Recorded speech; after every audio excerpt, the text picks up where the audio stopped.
Thank you so much. Wow. We're off to a great start, I can tell. Hey, what's that doing up there? I like that. That right there. Yeah. That's some funny stuff right there. Must be left over from the other night, man. Yeah, well, I think he's probably still hung over from the other night. Although we did do a Saturday night show in between. Yeah.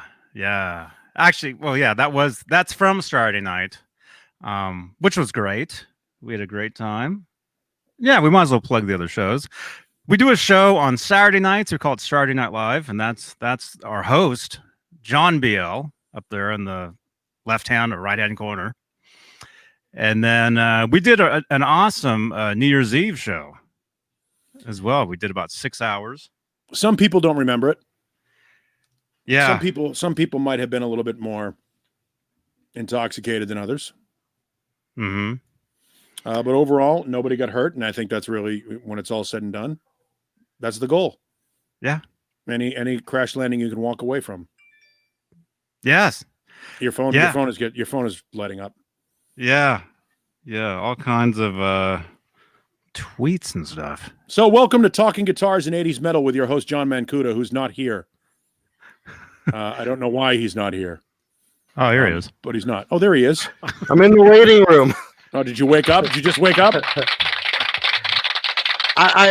I almost achieved it, and then I was just like, I gotta. What is this here, the dry hump? We're about to go on the air. I've got to come.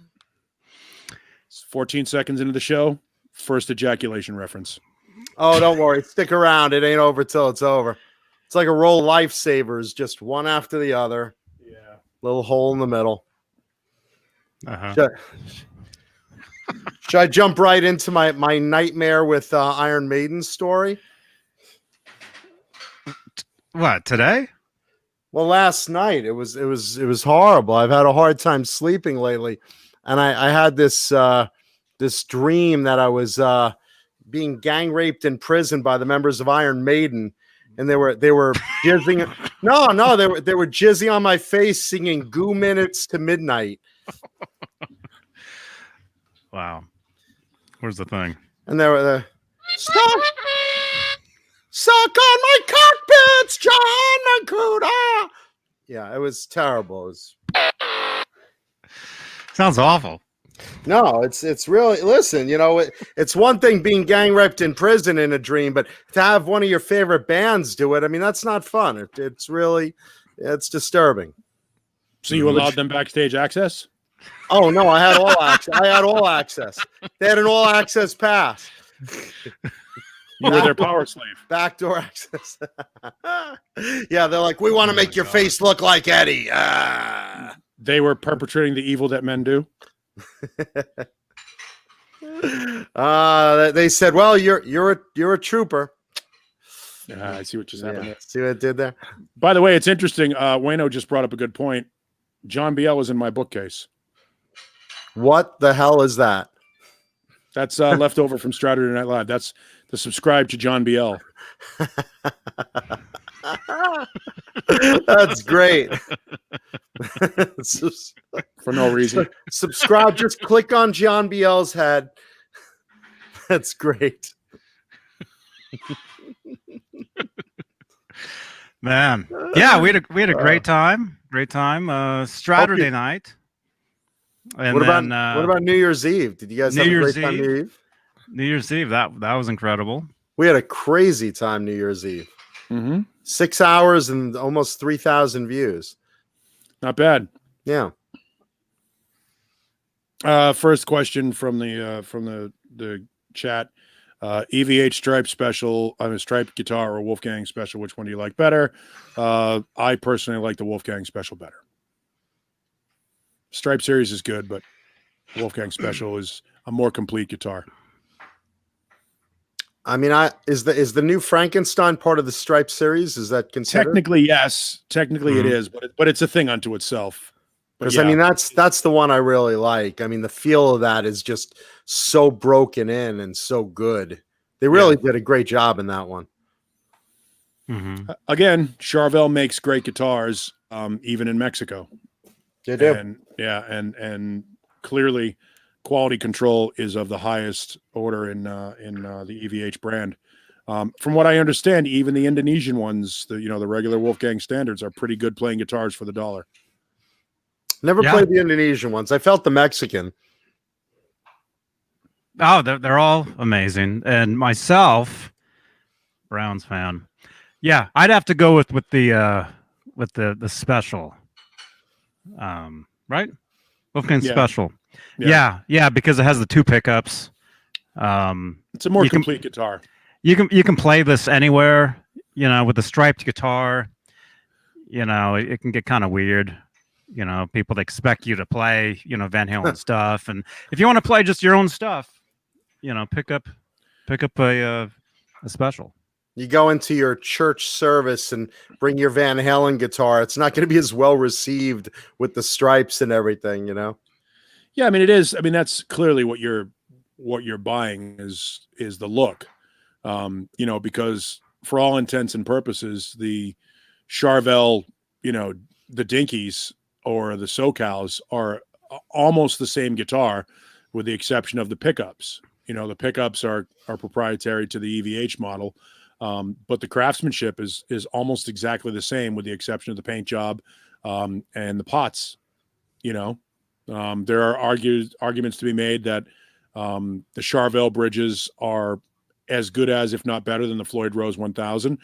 So you replace the Floyd Rose 1000 on a Wolfgang or a striped, either one of those, with the German Schaller version, and that's a massive upgrade right there. And then I don't know if you guys saw Liquid Charlie's video about the differences that FU tone upgrade on a Wolfgang can make, but just the amount of resonance and tonal brightness that comes from doing the FU tone upgrade. I mean, if you're going to buy a Wolfgang special, you do the upgrade. If you're going to buy any of them, you should do the FU tone upgrade anyway, because it's just better. I mean, people go, is it better? Is it appreciably better? Yes, it is. Definitely. Oh yeah. You can feel it. Yeah. You can hear it. I mean, any FU tone upgrade I've seen makes a different guitar. So, I mean, that goes without saying. The Wolfie specials, according to Robot Master Switch, have the arch top. They didn't always. When they were made in Japan, they were flat tops. That was one of the things that made the difference between the special and the American Wolfgang, is that it didn't have an arch top. It was a flat top, like the Ernie Ball Music Man. And this one's Japan. This is Japan. What year is that black one, Johnny? I don't know. It's going to be at least 2010, 2011. They stopped making them in Japan around then. Bozique, what year was this? This was a gift from longtime viewer Bozique. It's nice when viewers give you guitars. That's nice. Paulie, you get guitars from viewers all the time, don't you? Yeah, I got my Swiss picks. There you go. But no, I mean that's they used to be the special. That used to be one of the primary differences between the USA full-on Wolfgang. Before they made the Wolfgang standard as a model, there was the Wolfgang and then the Wolfgang special. And the primary difference was that the Wolfgang special was a flat top. That was really, and country of origin. But the argument was, there was an argument to be made that the Japanese Wolfgang special was an equal quality instrument for a third of the price. Which is always appealing. Yeah. I think they're amazing. Yeah. I mean, like I said, this is the Japanese one. There's the Chinese ones, which I have as well. Chinese ones I hear are really well done as well. Yeah. Yeah. I remember the first year I went to the NAMM show, and they had several, the Chinese ones signed, by Eddie. Now I remember picking it up and playing it and being like, man, these are incredible. That's what they say. I do have a Mexico one as well. Thank you to David Ennis. And that Paulie note, that's another free guitar. I know that Johnny got sent. David Ennis sent that. Okay. That's only two. It's only two. I've probably gotten like 5 over the years. Over the last 2 years, he means. Yeah. Yeah. But the Mexico special is the arch top. Yes. Has the arch top. Mm-hmm. Yeah. And once you FU tone it and upgrade it, The only difference between the special and the American is it says special on the headstock. For all intents and purposes, it's the same guitar, same pickups, same electronics. You know, you swap out the Korean Floyd for the German Floyd, and it's the same guitar for cheaper money. But I mean, the quality is the same. Jay in the chat's pointing out, he says the order of quality that he sees it as USA, then Japan, then China, then Mexico. I don't know about the China and Mexico part. I haven't played the China one. Yeah, there's Indonesia as well. Yeah, I have a hard time believing that the Chinese one is better than the Mexican one, but it very well could be. I'd have to play the Chinese one. The Mexican one feels good. For bang for the buck, I think it's great. Yeah. I had a Japanese stealth special. Loved it. Kind of regret selling it. Probably shouldn't have sold it, but one had to go, so that was the one that went. It was the one I could least that I would feel least sad about losing was that one. And then upon hindsight, I'm like, I probably shouldn't have done it. Real quick, Fruitcake Tony in the chat's asking, John, do you have any Charvels? But he spelled it weird.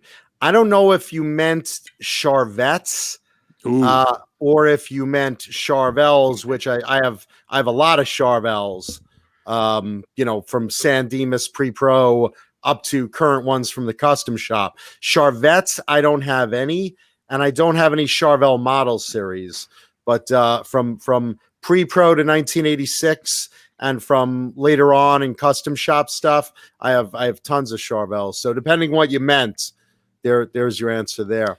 The Charvette is the Charvel version of essentially the Kramer Striker. I wouldn't recommend that being you judging your opinion on the build quality or the quality of a Charvel guitar based on a Charvette. Yeah, it's basically an entry level import series, running tail on the name Charvel. Yeah, so, it's not. Yeah, it's Charvel in name only. And again, that doesn't mean that you're not, an amazing player that could make, the Hello Kitty guitar sound amazing, because I've seen that from a million people, and I can make a $20,000 custom shop guitar sound like a piece of shit.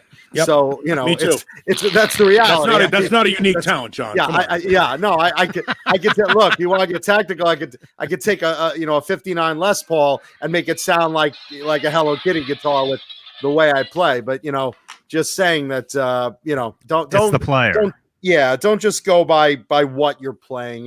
It's more than that. It's you as a player, So yes. Nicholas, the answer is yes. What was the question? Am I still trying to get that green gem? The answer is yes, but she is not in a hurry to go to California to get it back from her brother. But I'm still told it's mine when she brings it back. Obviously with travel and COVID and all this shit, it's difficult to do. But yes, I am still trying to get that green gem. That's my white whale guitar. And Chris Bevan wants to know, do I have any Zions? I don't. I wouldn't mind one. I've seen a few that I would pick up if if the moment was right, if the price was right. Speaking of guitars, here's your clue for today's show and tell guitar that we'll show later. It's kind of an interesting one. Here's your clue. Ready? Get them Duke boys. There you go. That's your clue. Little Dukes of Hazzard reference. Alrighty. Nice. Yeah. Nice. And really quickly, 15 minutes into this. Yeah, really quick. We should here's our executive producer. That's why your phone was buzzing, Johnny. All the big bosses are like, you didn't mention who's responsible for all the good things that come out of this show. You three morons are promoting all the bad junk, but all the good content comes from executive producers Charles Green, Joe Christian, Wayno, Thomas Santiago, Music Therapy Laz, Bent Tom, James Gum, Mike Neese, Frank Corcoran, Michael the Captain Smith, David Ennis, Stephen Franklin, Dan Halen, John B.L.'s Head, and Steve Carmichael. Steve Carmichael? That image is going to haunt me. Anyway, you can become a channel member from clicking on John BL's head. Yeah. Or down below, right below the thumbs up, which, how many thumbs do we have? We should have at least 12. 12. Yeah, if you're watching, please leave us a thumbs up because that's how we get paid. Yes. And we have a new feature on Johnny Bean TV Facebook page, Facebook Stars. We're stars. Love that song.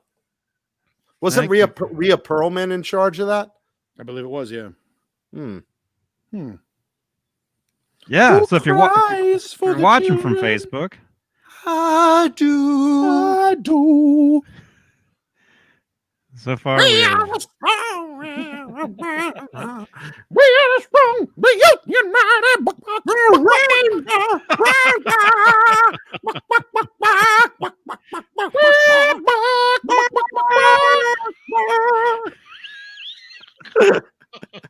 That reminds me, I got to go shut their flap. So Well, excuse me. Wait, I guess they're all wearing pajamas today. The chickens. Johnny's going to shut the flap for the chickens. I guess the glory hole has a little curtain. Wayno wants to know, has any 80s or other LA bands asked to borrow any of your guitars to track or play live? The collection is super impressive. Thank you. I've been asked by friends to borrow them for playing live on Instagram or something. Once or twice I've done it. George Lynch and Craig Rundles wanted to borrow the original Bones guitar, the Mom guitar that Lynch used to own, to make replicas of it for a little bit. And I know certain people have asked if I want to sell them back guitars that they had. I know, Steve Brown would buy back his Hollow Flesh Night Swan. I know Jerry Dixon would buy back his Warren basses, or one particular. Mark Kendall, knows what I paid for the Shark, but otherwise he wouldn't mind that back. I mean, there are people that wouldn't mind having guitars back, but as far as borrow, I mean, certain people, if they asked me, I would lend it to them. But I haven't usually had artists ask me to tour with it or something. Not really. Some people just, want it out of nostalgia or whatever. Same reason I want it. Let's see. Thank you, Amanda Coombs. Fruitcake Tony's guess on the show and tell guitar is an orange and white 01 General Lee graphic. I'm not going to say if he's right or wrong. Not till later. Marky FX, Rebel Flag graphic Charvel, Halface, Jakey Lee Charvel. That's a good guess too. Keith Michael, Dimebags, Dean Rebel Flag, Flying V-ish guitar. That'd be the Dean ML. Jim Nicholas wants to know, does George Lynch still own his green Booger Tiger? No, I actually own that guitar now. But George knows I have it, of course. Okay, so there you go. So, Paulie, I asked how was your New Year's Eve, but you were with me, so I know how that was. How's your first week in New Year been? Still don't have heat. Haven't had heat since Christmas Eve. Nice. But the good news is it was warm today in Phoenix, and I have a space heater running in my house. So I've got it bubbling at about 75 degrees right now. Hopefully, when the temp drops down tonight, the house will only go down to about 60. But yeah, I haven't had heat in over 2 weeks. Nice, very, very cool. Yeah, so you're gonna burn that Christmas tree for warmth? I might, yeah. I might do that. Nice. Other than that, pretty unnotable. Although I'm back to work now. We started back to work on Monday, so. It's getting back into the groove of everything, which is why And I told Johnny this, but I'm going to bail out at 7:00 your time because I got to go to bed because I haven't had a nap today. So I'm cranky. Oh, there you go. Cranky Paulie. No, I'm just tired. It must be exhausting having John BL hang over your bed as well. Well, I mean, every once in a while, the good part about that is after orgasm, it releases oxytocin so you can sleep.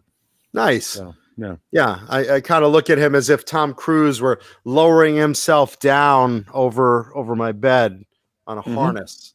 Yeah, Except it's John BL. Nice. Mm-hmm. James Gum wants to know if it's David Crosby's Martin D28. If I had anything of David Crosby's, I would probably just want to mash it over his head. Fruitcake Tony says that picture of John BL is distracting. John BL's head. John BL. BL's head. Robot Master Switch asks about Zemitis guitars. I actually like them. I think they're cool looking. But what you got to do is you got to get one of the old real ones instead of the import, reproductions. I mean, they're still, the amount of detail that goes into the top on one of those is phenomenal. But they're a little heavy. They play okay.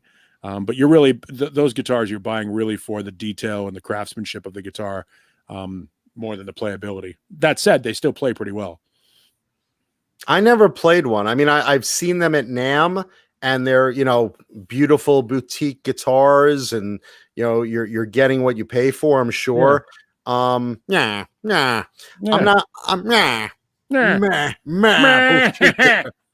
Boutique guitar. Boutique Zemeckis. But I've never honestly given one a fair shot. I'm pretty old school. There's not a lot of boutique guitars that really catch my eye to try to play them. And, I don't know, they're usually like without inlays, which drives me nuts, or I don't know.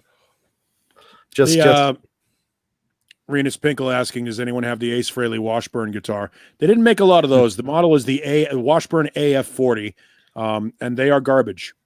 We went over online on one of those. One that was for sale on Reverb. Yeah, we look that episode up, Renus, because that's a fun episode where we were going over it. It's an ugly guitar, though. I mean, it really is ugly, And it's a Washburn. Name one classic Washburn guitar. I mean, I guess the ML, but Beane basically made it more popular than Washburn did. They're just Washburn copied it. Yeah, they're just not great. They're not great guitars. Which guitar? The Ace Frehley? Remember we looked that one up, Johnny? We looked that one up on Reverb. Garbage. Yeah, not a great guitar. I think even that one was like falling apart. Yeah, it was all beat up. They get a ton of money though because there weren't a lot of them made. And if you're a Kiss collector, it's just like collecting Van Halen guitars. A lot of Kiss collectors are completists, and they want an Iceman, and they want a Mockingbird, and they want Paul's Washburn, and they want Ace's Washburn. There it is. Holy crap! Yeah, that thing is hideous. And I do mean crap. Yeah, no, they're gross looking. Yeah, they must have really given Ace a good looking paycheck. A lot of money. Thing. Yeah, just Jesus Christ. Or Ace might have still really been on a bender for that one. Yeah, no, it's fine. I really want to. That's the one. I'll endorse it. Where's the contract? I'll sign it. Yeah, no, that's just an ugly looking thing. I mean, it's yeah. Ugh. Yeah, Sammy Reynolds says Ace hated those guitars. I know I do. So I imagine Ace must have. Yeah, I mean it's ergonomically unpleasing. It can't be easy to play, even sitting down, just based on the angles of it. I'm sure the neck dive is ridiculous. The neck is ugly. I mean, there's just nothing. There's no redeeming quality. There's no redeeming quality on that guitar. I mean, it looks left-handed. If Ace Frehley's name weren't on the guitar, nobody would care. I mean, it really is the power of Ace Frehley there because there were so few of them made, and it was his first guitar comeback. I am shocked that, there's no accounting for taste, James Gum. You like it? more power to you. I'm sure when There's one of them one comes buyer. up for sale, you can have at it. I have a Gorky Park Kramer for you to buy, James Gum. It'll go the nicely with Bilaka. that. Yeah. Between the two of them, you can play Tetris with those things. Yeah. You fit them together and shove them on your wall. Yeah, just ugly. It reminds me of the Robin Wedge. You remember that guitar, Paul? Yeah. It's just not. It's just not a good looking guitar. Looks like the Jetsons' house. Yeah, it just does nothing for me. If you dig it, more power to you. It's futuristic, and in the 80s, I think that doesn't look very. Looks like something we would have been playing in the year 2000. In that situation, he would have been better off with an Explorer. Yeah, I wish that guitar had died in the DeLorean crash. Hey, Jeff.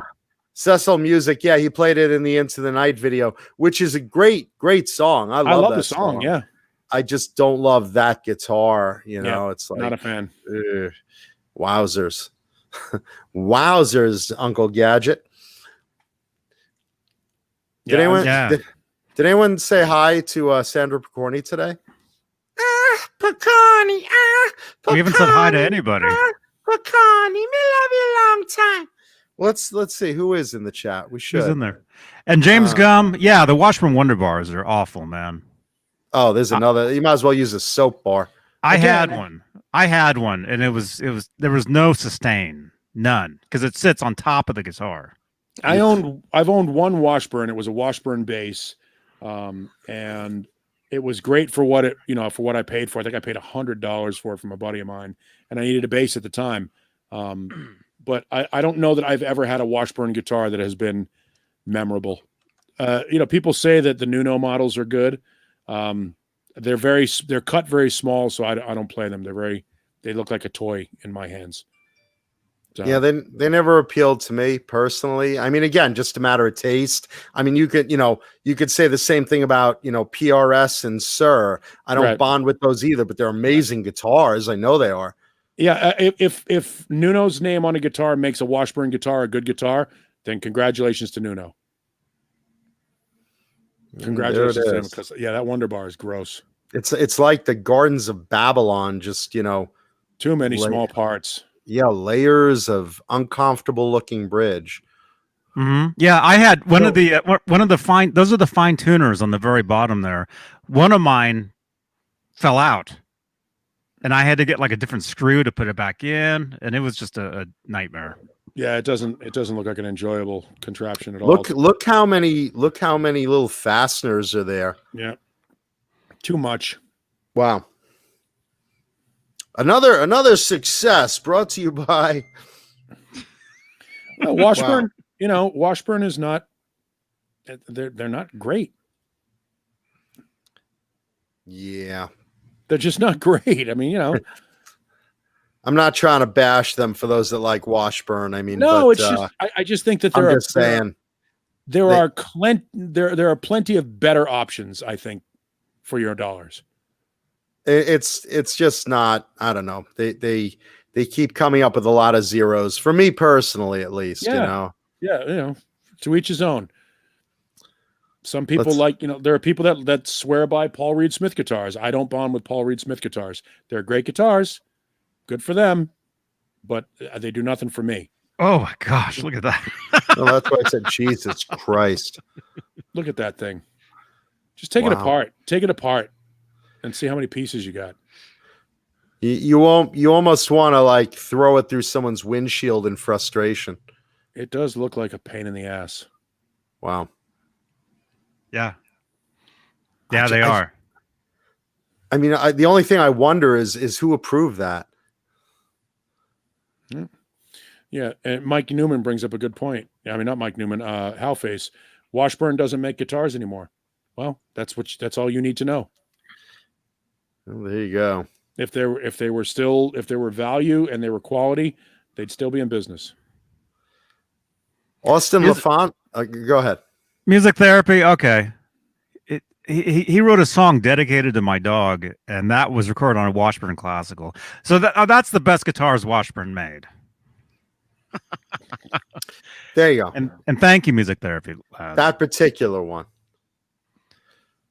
I mean, look, each to their own. I mean, you know, you have some people that, you know, like, you know, various brands. You know, my personal favorite brand is probably BC Rich, and followed by Charvel. And, you know, I know if you approach someone that plays Fenders or Gibsons and tell them that, they'll laugh at you. They'll be like, what junk is that?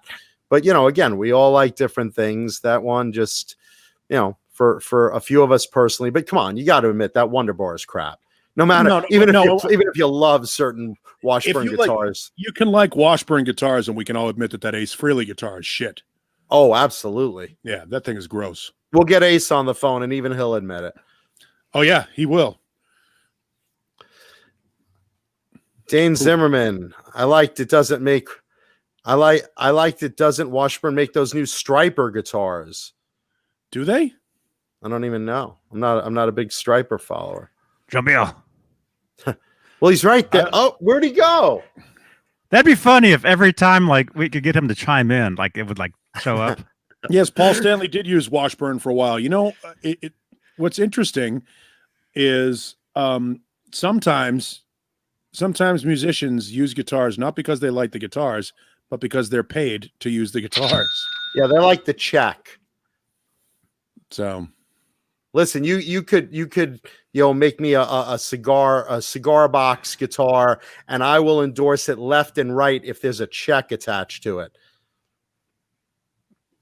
You guys saw the Paul Stanley ones, right? Yeah, those are pretty cool. Those I thought were cool. They were basically like a variation of an Ibanez Iceman. Yeah, they were a variation of the Iceman, but they looked cool. I thought they looked cool at least. Those are cool. Which one's this? Do you have an image of the Paul Stanley one? Put that on screen. There was another one that I saw. Okay, here's the Paul Stanley.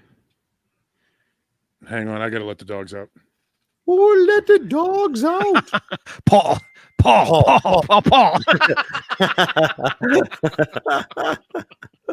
We should have like a sound bite of that.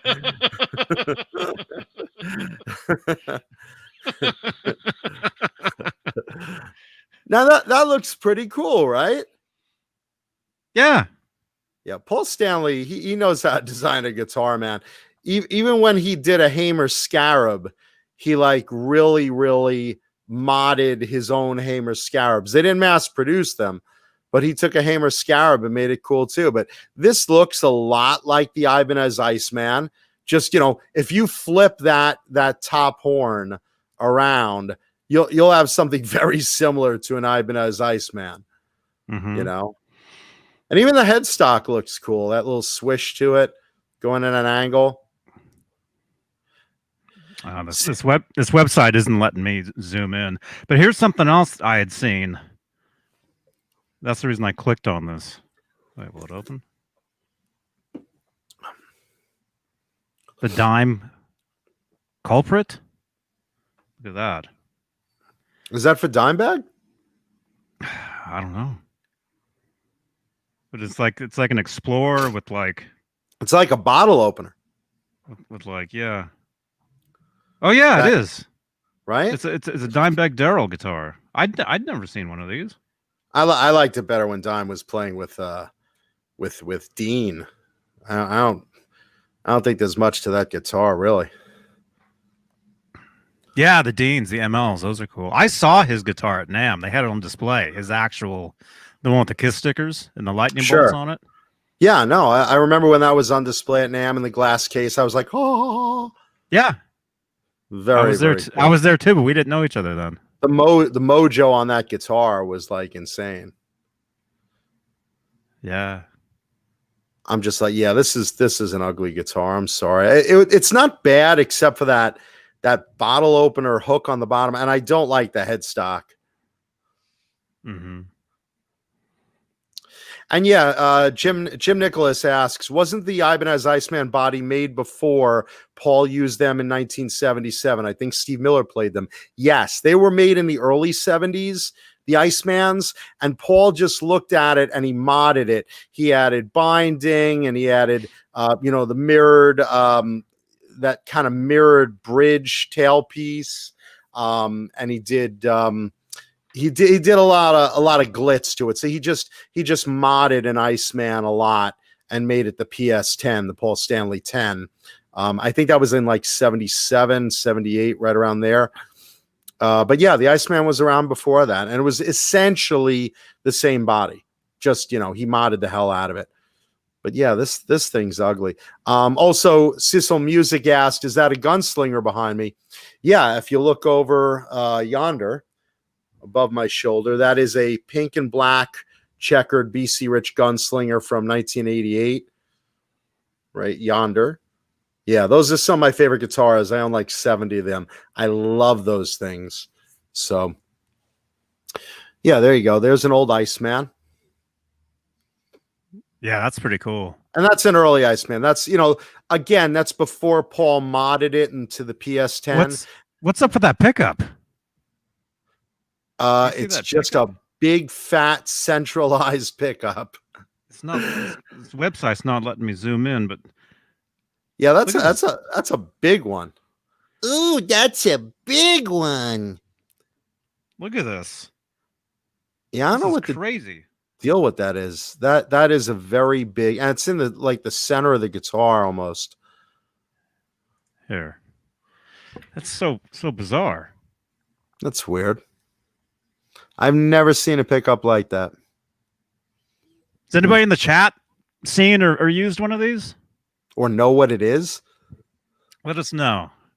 Yeah, that's crazy. Even on old Icemans, which I've played, I have not seen that particular pickup. Actually, it probably says. It might. Oh, yeah, Steve Miller. Steve Miller played them, it says. Right, early on.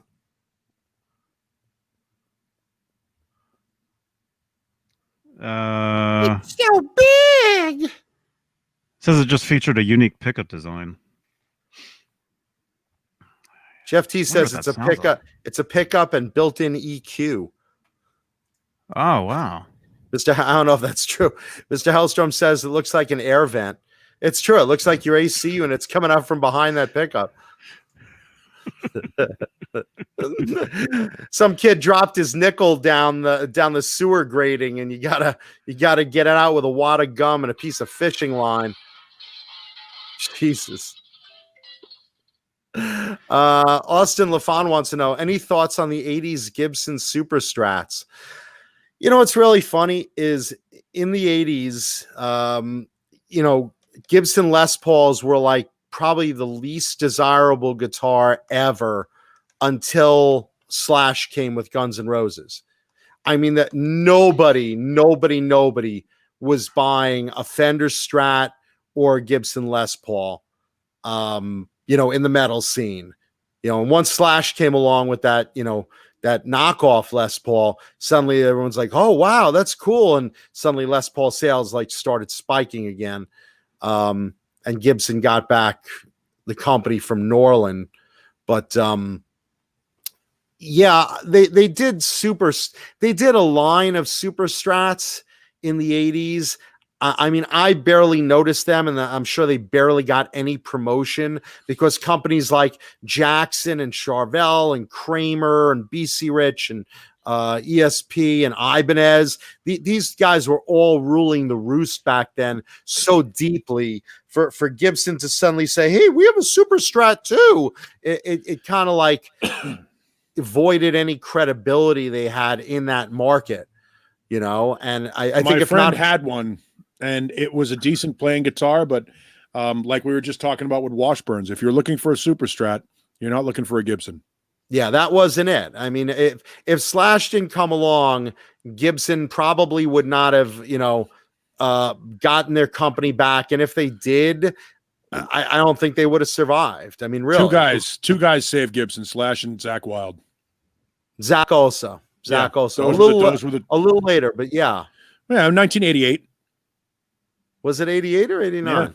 Yeah, 88. Okay. No Rest for the Wicked was 88. So okay. Slash and Zach Wilde were the two guys that sort of brought it back, and then all of a sudden, all the guys in Kicks and Tracy Guns and all these Cinderella. All of a sudden, Tracy was a gunslinger. Tracy was a gunslinger in Dorsey.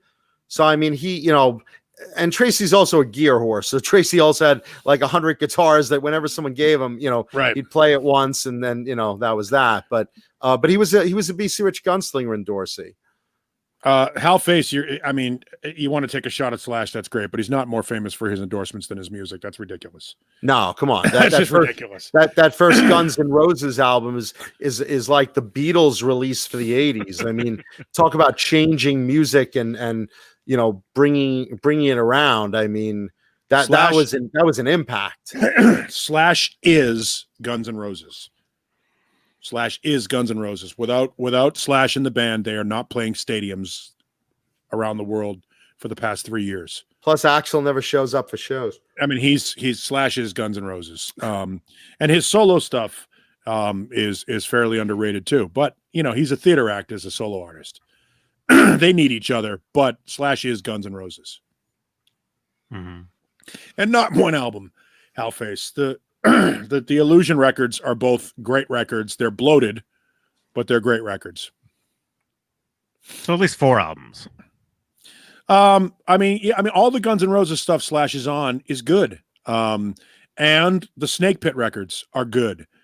And most of his solo material is good. Some of his my problem with Slash's solo material is that Miles Kennedy oversings. Great singer, oversings. Miles Kennedy oversings the way Yngwie overplays. We get it. You're great. You've got this amazing ability. You don't have to do it in every song all the time. Also, keep in mind, Slash is probably, along with George Lynch, the most asked person to appear as a guest on everybody's albums. Yeah. I mean, everybody wants him as a session player, as a studio guest. I mean, and he goes into it and he's good. He always adds so much to it, Yeah, no, Slash is great. And look, if you want to play like Slash, you need those Slash collectible strings that Ernie Ball makes. So otherwise, you won't get his tone, man. It's all in the strings. And the top hat. The top hat. The top hat too, yeah. Can't be Slash without a top hat, baby. He's a better guitar player than he gets credit for. Yes, he's a huge personality, and that is, I'm sure sometimes can overshadow his ability. But if you sit and watch Slash play, I mean, for example, just listen to the final solo in Paradise City, where he's just ripping for the last 2 minutes of the song. It's incredible. It's incredible. And there are so many runs there that are just flawless and perfect and oozing with soul. There isn't really a better guitar player that plays the style that he plays out there. I mean, he plays like Jimmy Page and Joe Perry, and Gary Moore. I mean, he's one of those guys. Brian Robertson, he's a phenomenal player. Actually, he gets heat because he's Slash. Actually, I got to disagree with you on something, Paul. You said that, no one plays like Slash. I guarantee if you guys go into a Guitar Center tomorrow, within a half hour, you will hear a lot of guys playing the opening to Paradise City. But they won't play it right. Half hour. No, but they will play like Slash. Similar. It's very similar style. They will attempt it. He is, and he does have a great tone, and he has a filth to his playing that I think is fantastic. When you listen to things like Locomotive is a phenomenal piece of music. His melody and his phrasing and the way he layers things. Now, all of that said, he's better with Izzy than he is on his own. Like, he is certainly one of those guys that needs another guitar player to balance. Dave Kushner in Velvet Revolver wasn't that guy. Izzy is that guy. And Gilby Clarke was basically a clone. They brought him in and said, play like this. And he went, okay. But he, I mean, here's the thing is Guns N' Roses, and we've talked about this on the show before, is one of those bands that just found the formula. It's like, Warren DeMartini plays so great, rapped with Robin Crosby and Slash and Izzy. They just have that band formula that works so well. And it's not that Slash isn't amazing on his own, but that secret sauce is when he's playing with someone that gels chemistry like Izzy. Exactly. No, you're absolutely right. Excuse me. Keith Mitchell says, Keith Michael says, there's nothing identifiable about his playing. I disagree. I think his tone is very identifiable. Slash's tone is identifiable. He gets a great tone out of his guitars. But, I mean, look, the beauty of music is that it's all subjective, and one person's love can be another person's overrated. So, Mr. Hellstorm, Mr. Hellstorm asks about thoughts on the Deane Cadillac. I loved the Deane Cadillac I owned. I should never have gotten rid of it. I didn't have an American one though. I had a Korean one, but it was a Deane. It was called the Deane Cadillac, not Cadillac Plus, Cadillac Supreme or something like that. But it was one with the coil taps in it and all that stuff, and just a very well made guitar. Deane Cadillacs are, I mean, obviously Deane's version of the Les Paul. It's certainly a Les Paul style guitar with a little bit different cut on the upper bout. But they're, a good American Deane Cadillac is a great guitar. And Deane's make great guitars. I personally don't like so much the shapes of them. Like, I love the dime bag models. I think they play great. I think they're well built. I don't know, just something about the shape doesn't, appeal to me personally though. But I think they're good guitars. What is the Deane model that Dime played? Oh, that's the star looking. Yeah, it's basically their version of the ML. What's it called? Or I don't. It's Jump Hill. He's got the Razorback, which is cut a little bit differently. It's almost like that a I've bitch. seen. Yeah. It's almost like a rich bitch. I mean, it's the Deane X, whatever they call it, but it's an ML, is what it is. It's a Washburn ML. It's the same guitar with a different headstock. Mr. Hellstorm brings up a very good point. Like Ted Nugent needs Derek St. Holmes. Perfect example. Billy Idol needs Steve Stevens. When you've got chemistry. Yeah, when you've got chemistry and those things that just make it work. And sometimes, Steven Tyler and Joe Perry, when they weren't together in Aerosmith, it was good. It wasn't great. There's a certain combustible energy that comes from, and I'll say the David Lee Roth, Eddie Van Halen thing. There's a certain combustible energy that comes from two alpha male, artists of what they do. That works fantastic, and rarely do you get it multiple times. Rarely do you get an opportunity. I mean, with the Stones, you got it several times between, my favorite lineup of the Stones was the Mick Taylor, Keith Richards lineup. Now, Ron Wood does a great job. Ron Wood's a great guitar player, but for me, that area of the Stones at the end of the 70s through the mid 80s, that's my favorite period before Ron Wood joined the band. And of course, obviously Tattoo You is a masterpiece. You could also say the same thing about Kiss with their multiple lineups. Sure. Yeah. There's still nothing quite like an Ace Frehley guitar solo. He brings a sound and a riff.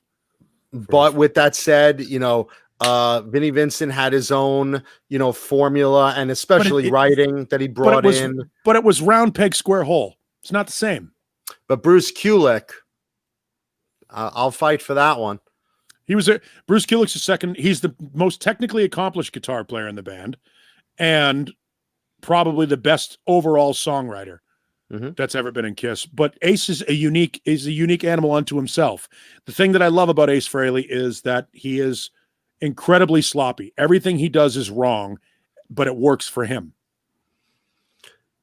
True, and very stylized and very distinct tone wise. I'm just gonna say, as far as fitting in smoothly and giving the band a chemistry, I would say those were the two. Ace Frehley gave Kiss obviously its early chemistry, and I'd say Bruce Kulick carried it on really well later on, with continual good product. Yeah. Fruitcake Tony wants to know, what's everyone's take on the Kiss Dubai show?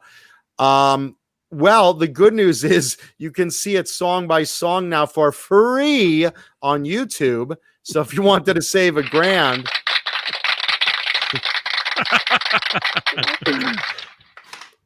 I want to say we did that for the fans and released it that way for the fans. For a lot of money is what we did it for. We kind of got a lot of people that bought it from us and decided to put it up anyway, which is okay because we got their money, and sort of in a lesser extent we get the adoration of the fans the other way, and we'll get them on merchandise at some point.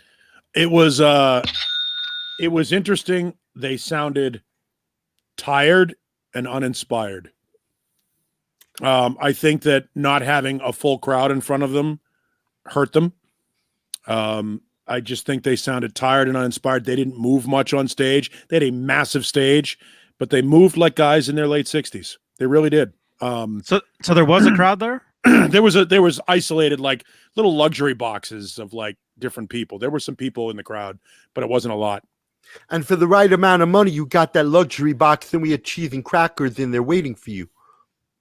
Yeah, it was not. Yeah. Excuse me. Tommy Thayer Vistalite. Tommy Thayer played guitar for Kiss in Dubai. They did no blood spitting. They changed some lyrics and songs because cursing is a big fine in Dubai. They did a lot of things. They did a lot of things that were different. They curse in their songs? How many of you out there want to get some women's body parts tonight? I'm not going to mention which ones, but how many of you out there want to lift up their burkas and see some ankle? Yeah. I honestly don't think that. I think that the Kiss in front of cameras with no crowd. I think they suffer. It's like Kiss meets the Phantom. Yeah, it was not. I just don't think it was very good. And by the way, hard pressed. John Mancuda and I will argue for the next 2 hours of the show as to who's a bigger Kiss fan. But honestly, I mean, let's be honest. It wasn't great. It wasn't great. Here's my take on Kiss. And again, like Paulie said, you won't find two bigger Kiss fans than Paulie and I.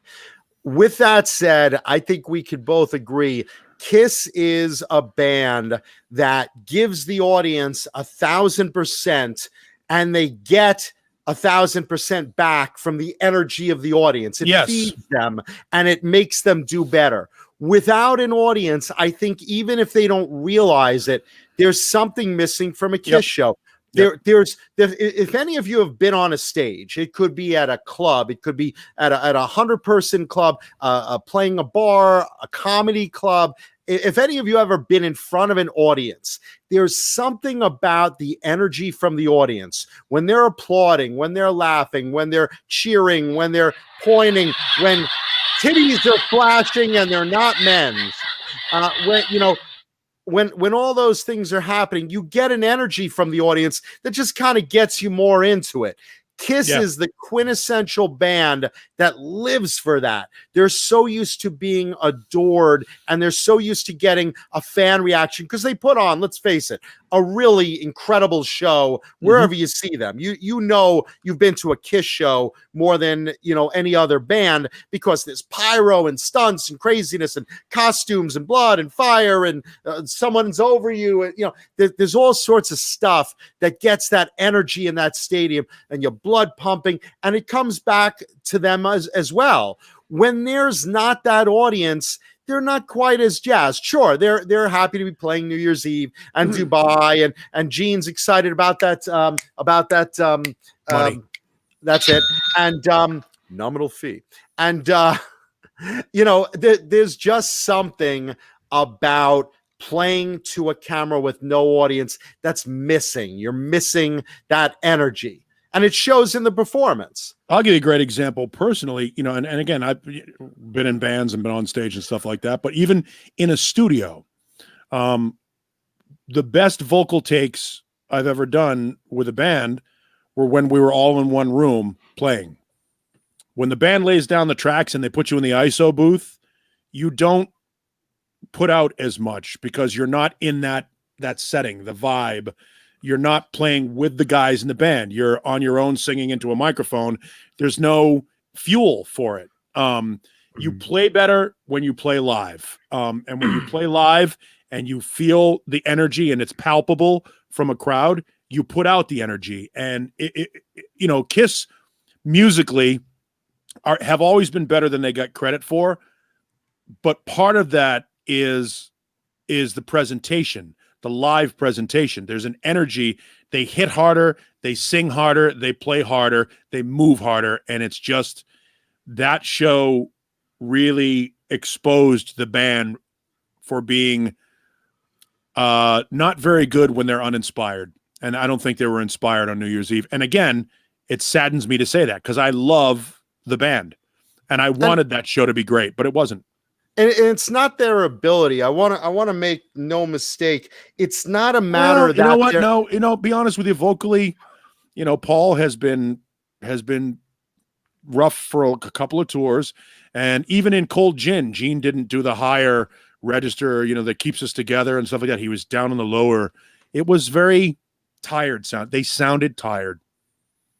Vocally, they sounded tired. And they just were going through the motions to me. And make no mistake, it's not like their ability to sing is the way it was, 30 years ago. No. I'm just pointing out that, it's not that at their age they can't perform in a lot of ways that they do. They could put on an amazing show. I've seen it. I mean, look, like I said, I've always joked, the last Kiss show I saw, there was Paul, at whatever, 65 or something. And he's on a little, wire, and he's 50 feet above me, and there's a 65-year-old Jewish man above me, swinging across the audience with a guitar strapped, and there he is strutting and singing on the top of a flagpole in the middle of the stadium. And then he swings back, I mean, look, you got to give these guys credit, and Paul actually did an interview recently, and he said, look, I want everyone to understand why this is definitely the last tour. It'll probably carry into 2022 or, wherever the 50th anniversary is. And then it's just done. He's like, because, if we were playing in jeans and a t-shirt, sure, we could probably carry till we were 90. But the fact is, in our 70s, here we are with 40 pounds of costume and gear on, running around the stage like it's an Olympiad, and breathing fire and blood, and strapping on instruments and running, and and dropping to our knees. And it's not easy for anyone of any age, much less in your 70s. There gets to a time, when you're doing a show like Kiss puts on, you might want to knock out a little earlier than if you were, say, 90, just saying. I mean, they're really pushing the envelope already, doing what they do. They're giving you what they got, and that's still a lot, Yeah, But this was just all they not know, a great though. example. Yes. That's all they know is doing that and wearing the shoes. And hey, Camel, welcome, Camel. Well, he said it also best that, if you go see a show, any rock and roll show, Kiss's DNA is in that show.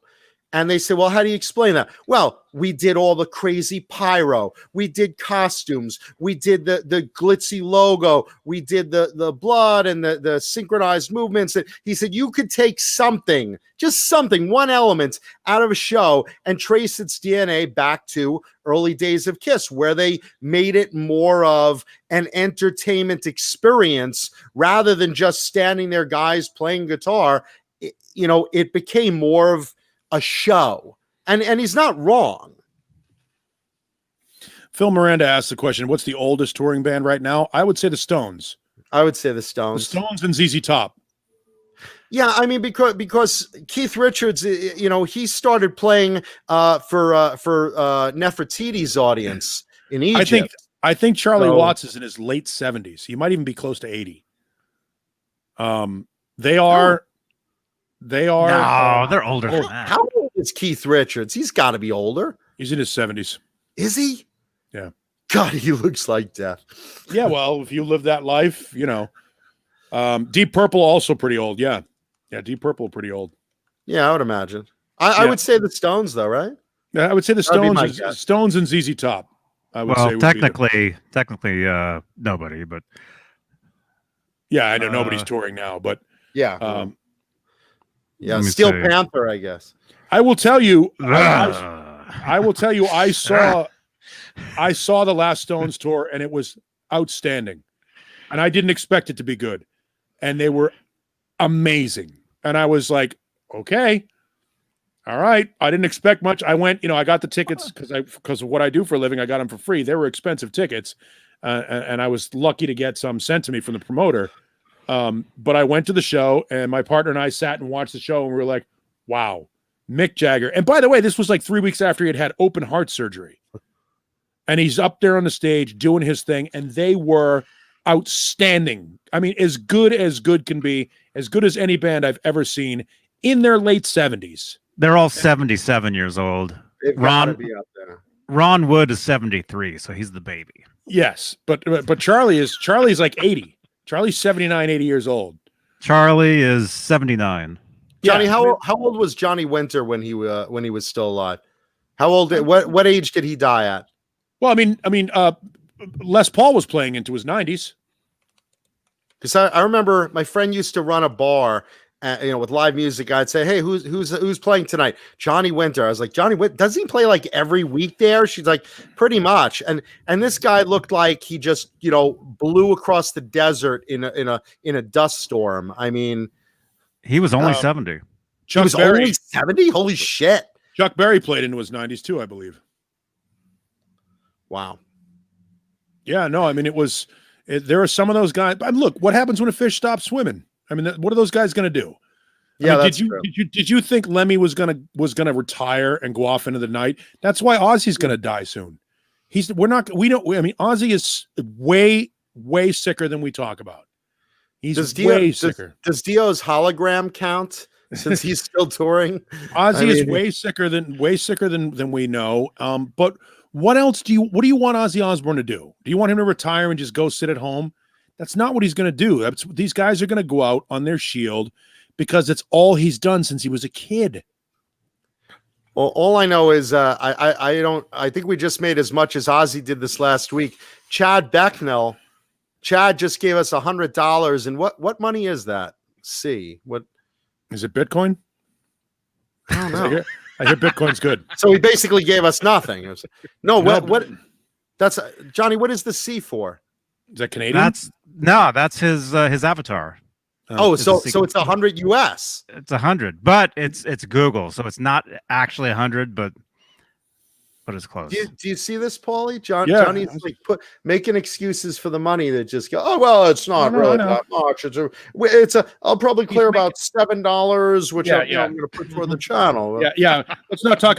That's why he gets paid US dollars. I think that's why he gets paid in guitars. There's the fee and the fee plus the fee, the nominal and hot sauce. Yeah, guitars and hot sauce. That's that way he doesn't have to claim any of it. Yeah, Chad. let me tell you something. I'm getting hot sauce soon too, baby. Thank you so much, Chad. It's on its way, man. To answer a couple of questions. That's like 4 months of StreamYard. Yeah, thank you. Thank you so much, Chad. To answer a couple of questions. Yes, Ozzy has Parkinson's. Yes, Ozzy has emphysema. He has COPD. Yeah. So and Joe Perry also has COPD. So the clock is ticking. Those guys, that doesn't get better. All you can do is maintain it and hope it doesn't get worse.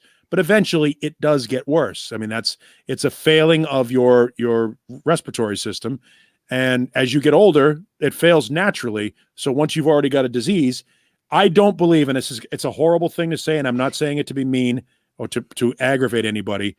I think we've seen Ozzy Osbourne on stage for the final time. I don't think Ozzy's going into any live shows. I think that's no secret. He's doing studio work. I mean, right now he's writing and recording. I think he's doing what Prince did and what Tom Petty did and what Jimi Hendrix did, and he's trying to get a lot of shit in the vault because his time is short. And I say that with great sadness. We don't all last forever. And Ozzy is in his 70s as well, and not healthy. He's not healthy by his own admission. He's almost died several times. He's got a compromised immune system. I don't believe that Ozzy ever takes a stage again. I think Ozzy just has, he has a desire to just sleep in, and Sharon wakes him up and pushes him into that recording booth. I think Sharon is on a death watch right now. And Oh no, I think Kids, Ozzy loves recording. I think he loves kids, playing. go wake up your father. Go wake up your father. No, I just smoked to the I sleep. think, no, I think But Ozzy she has loves. her own show. Yeah, she's Well, got what her own time? money now. What time do they film the talk? I don't know. I mean, those don't- things. All I know is she wakes up Ozzy on her way out, and she slams the door a few extra times. Get in that booth. Did your mother just leave? No, I believe that Ozzy loves recording. He loves making music, and I think that this is the thing that that he wants to do, and I think this is what's going to make him happy in his final years. And again, God bless him. nothing but love, but it's a reality thing that we need to be prepared for. We need to be prepared for Ozzy to leave us because it's coming sooner than later, and that sucks. It sucks in every way, shape, and form. Well, you never know. Nobody knows how long anybody's going to be here.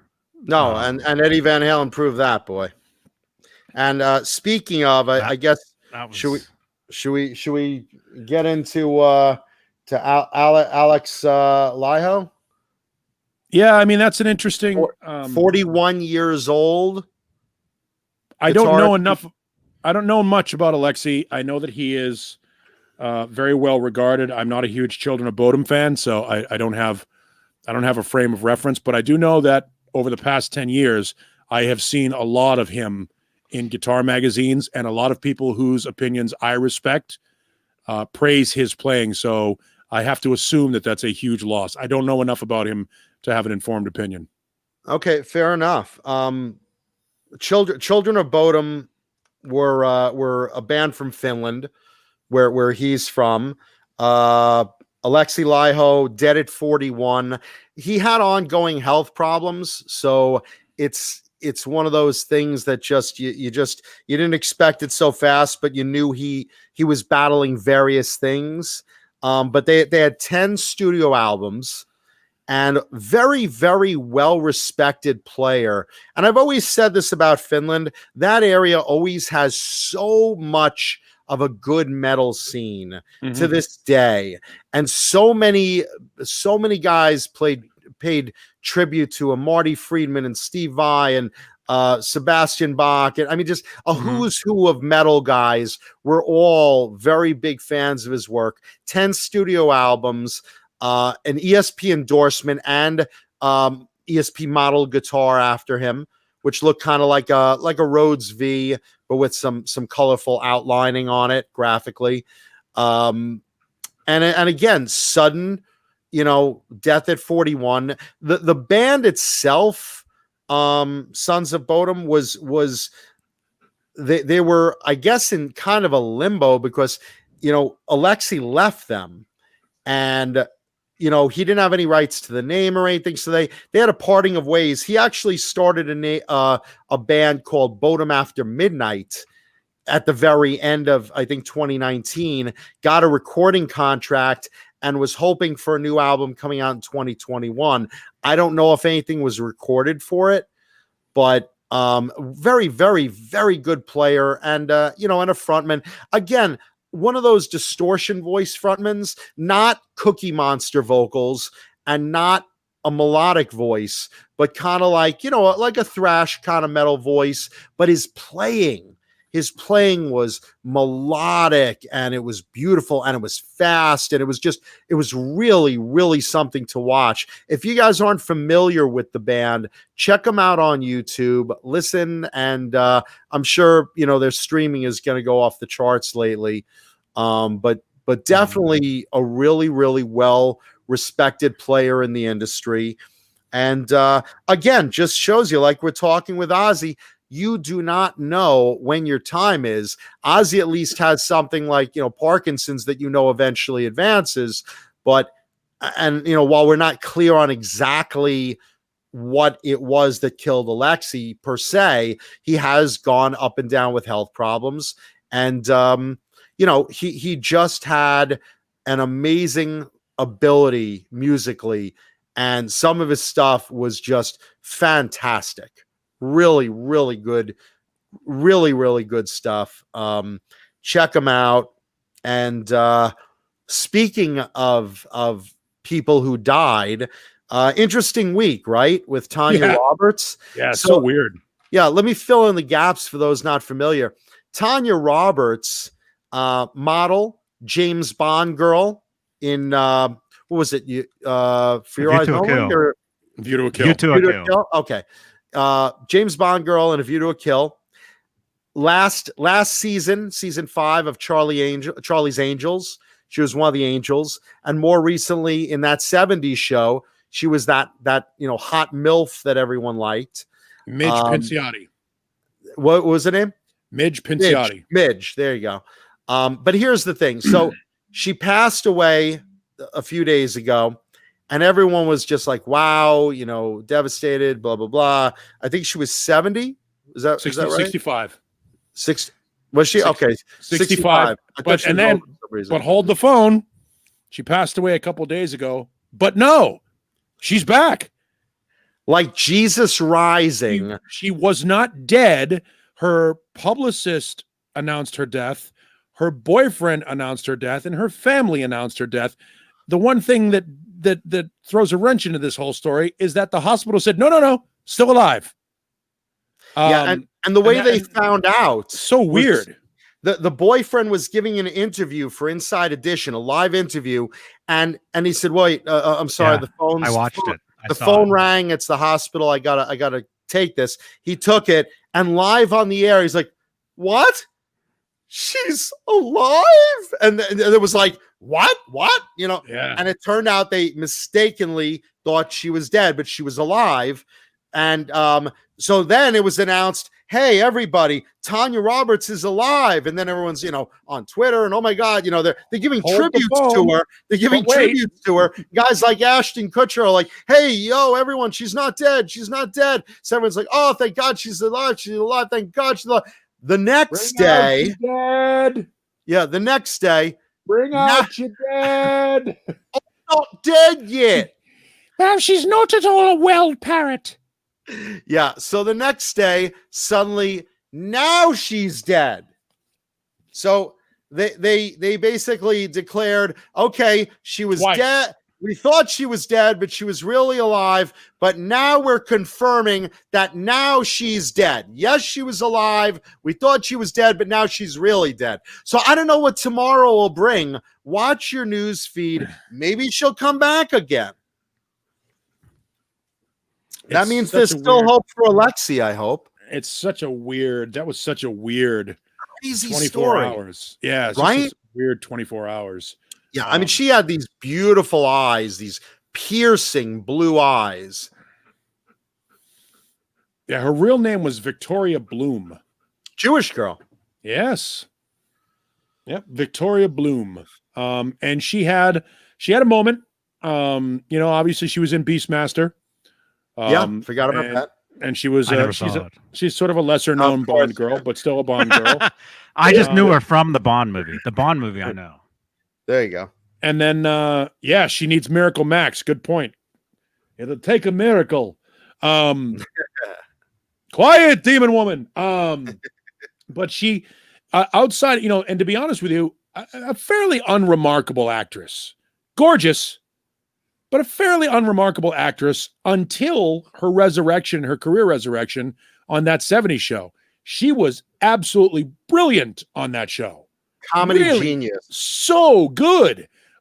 Almost like for example, I'll make the example of, who Mayim Bialik is, right? Yeah. Mayim Bialik was Blossom. All right. Yeah. I never thought Blossom was any good. I thought it was a stupid show. I thought she was awful. I never really dug on it at all. He's right. What about the special episodes? I hated Blossom. I thought it was a dumb show. Yeah, I thought it was stupid. Then she comes back. One of those weird teen girl shows, Then she comes back in The Big Bang Theory, and she's brilliant. And that's the same thing with Tanya Roberts, or Tanya, because I think she was a Tanya. She was good looking, not much of an actress. But then for whatever reason, I don't know what happened, but her comeback, that role was perfect for her. Like when Leslie Nielsen came back in the Police Squad movies and the Airplane movies, it was like a resurrection, a whole second career for her, and she couldn't have been better in that 70s show. She really was one of the highlights of that entire show. And that was a really well done show. Well, you know what it is? This is a perfect example of miscasting. Look, she was beautiful. I mean, she started as a model. So obviously you put her in a movie like Beastmaster. I mean, look, it's not really Beastmaster overall, her and Mark Singer, as much as I love the movie and I love Mark Singer too, it's not like a masterpiece of acting ability. It's an adventure movie. It's one of those 80s movies with, magic and swordplay and fun stuff. And then, again, before that, Charlie's Angels, it's a jiggle show. No one's expecting you to have like the dramatic chops of a masterpiece. View to a Kill, same thing. You're pretty, you're there, look pretty. Here's your line. Oh, James, look out. There's not much expected of. I have a breaking news story. Brian Long also breaking the news as well. Just news coming in from Los Angeles right now. Dr. Dre is hospitalized in intensive care, having had a brain aneurysm. He's in the IC unit at Cedar Sinai right now.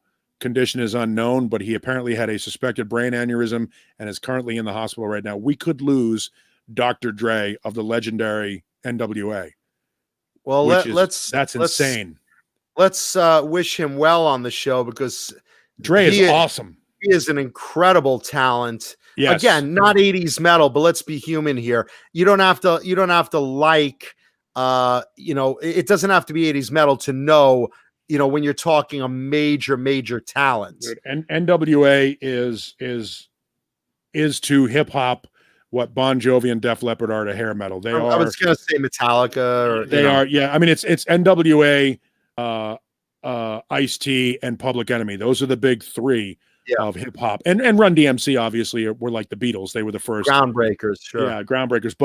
But Dr. Dre is a legend in every sense of the word, and a phenomenal producer. And obviously brought us Snoop and Eminem. I mean, clearly the family tree for Dr. Dre is pretty amazing. Jeff T, that's terrible. It's funny, but it's terrible. Yeah, but he's a super talent, a legend, and that would suck. Yeah, no, really, legend is definitely the word for him. So I'm really crossing my fingers that he pulls through this because that's Dre's awesome. That is breaking news, literally within the hour. Yeah, no, he's phenomenally talented. Yeah, and there's a sharp guy too. I mean, you're talking a businessman, you're talking a rapper, you're talking a writer. Producer. Yeah, I mean this is a legend, and we wish him well. And he's responsible for a sound recovery. When you're responsible for a sound, when you're responsible for something that is considered a cornerstone of a style of music. That's fairly, he was really the architect of the music behind NWA. And NWA, whether you like hip hop or not, they are unqualified legends. They're as good as it gets. For that form of music, they are as good as it gets. One of the greatest of all time, in the top 5 of the greatest hip hop artists of all time. And Dre was the guy that was the architect of that band. It was his band. He put it together with Easy and Cube and Yella, and they made that thing a special thing. So, and he also brought up other artists. Yes, that's what I'm saying. Like Snoop and Eminem. I mean, those guys are pretty good too. This is a lot like where DOC. you mentioned Bon Jovi. Bon Jovi found Cinderella and Skid Row, and and these guys brought them up into relevance. So Dre did the same thing. Yeah, and Beats. So, I mean, he's responsible for streaming music. I mean, no, he's Dre is a legend, and that is a piece of my childhood now. Just kind of going, holy shit. Well, again, still with us. Hope and pray for his recovery. And geez, that sucks. That really sucks. So, sucks. Sending love and prayers from our show to their camp. I mean, there's another there's another hip hop artist that he was responsible for that if you're not aware of, is the DOC, Do as in Do Doc. The DOC had a great record, and he was sort of a hanger on for NWA. Everything that Dre touched turned to gold. Yeah, he has that. He has that Quincy Jones, Mutt Lang, George Martin feel to him. Rick Rubin. I mean, he's that big. Bob Rock. He's one of those guys that everything that Andre Young did was fantastic. So I'm hoping he pulls through this thing. I mean, brain aneurysm is not something to fuck with. No, I mean that's a very, very hard thing to play with. So again, love, hopes, and prayers from our camp to his. If anyone from his camp is out there.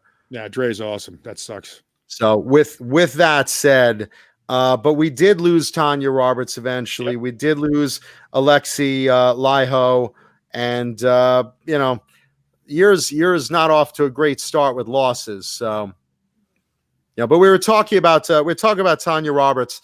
Where I left off was they basically cast her as what a lot of girls in the 80s were that looked like her, into jiggle roles. You got nice boobs, your pretty face, and the long hair. So, she's jiggle. Yeah, she was Charlie's Angels was a jiggle show. She was Kelly LeBrock.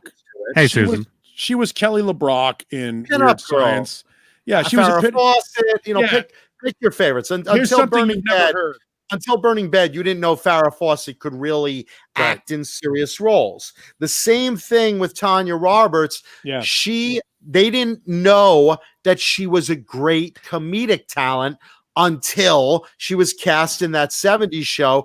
And that's why I mean to say she was miscast, because sure, she filled in the role of, a pretty jiggle girl and whatever, in a James Bond film and in, Charlie's Angels, but her real talent, her ability was as a comedic actor seen in that 70s show. And that's where she really shone. That's where she really shined. She showed them she had a brain and could do smart comedy and really some acting chops. It's just finding that genre, and it worked out good for her. She was on that show for 5 years. And then when she left the show, she didn't leave the show because it was a contract dispute or because she wasn't indexing well with the test audiences. She left because her husband was terminal. And she left to take care of her husband, which is, again, class move. Sure. And then came back, when her husband passed and the appropriate grieving time was over, she then came back to the show in a limited role. So it's not like, and I'm sure she gets a piece of the syndication money if she's got a good agent. Oh, sure. She was pretty good. She stole a lot of scenes. I mean, she's really good. No, she was really fantastic. And it sucks. And again, 65, way too young. Oh, yeah. Way too young. And same for Alexi, 41, way too young. Jesus. Yeah. And keep in mind, at 41, 10 excuse me, 10 studio albums under his belt. 10 studio albums. Think about that. At 41. Wow. So there you go. Super. It's been a weird week. I mean, 2021 has started off very strange. Hopefully, it'll be a better year than what we just went through. Hopefully we can be nicer to each other and try to be a little more positive and hope that things, the people that we love are as healthy as they can be. But one of the sure signs that our time is getting shorter on the planet is when our heroes that we grew up with start to leave us. So yeah, it's like a kick in the reality teeth. Yeah, I mean, and there are a lot of people who we're going to lose. We're going to lose Ozzy soon. We're going to lose Joe Perry sooner than later. We're going to lose Keith Richards soon. He's not doing well. There are a lot of guys who are unhealthy, and this time off, this quarantining, and this shutdown in the music industry is robbing them of the only unrenewable resource, which is years of their lives. So hopefully this thing will get straightened out, and we'll be able to get out and see some live music and have an opportunity to say thank you to those who have brought us so much joy one more time.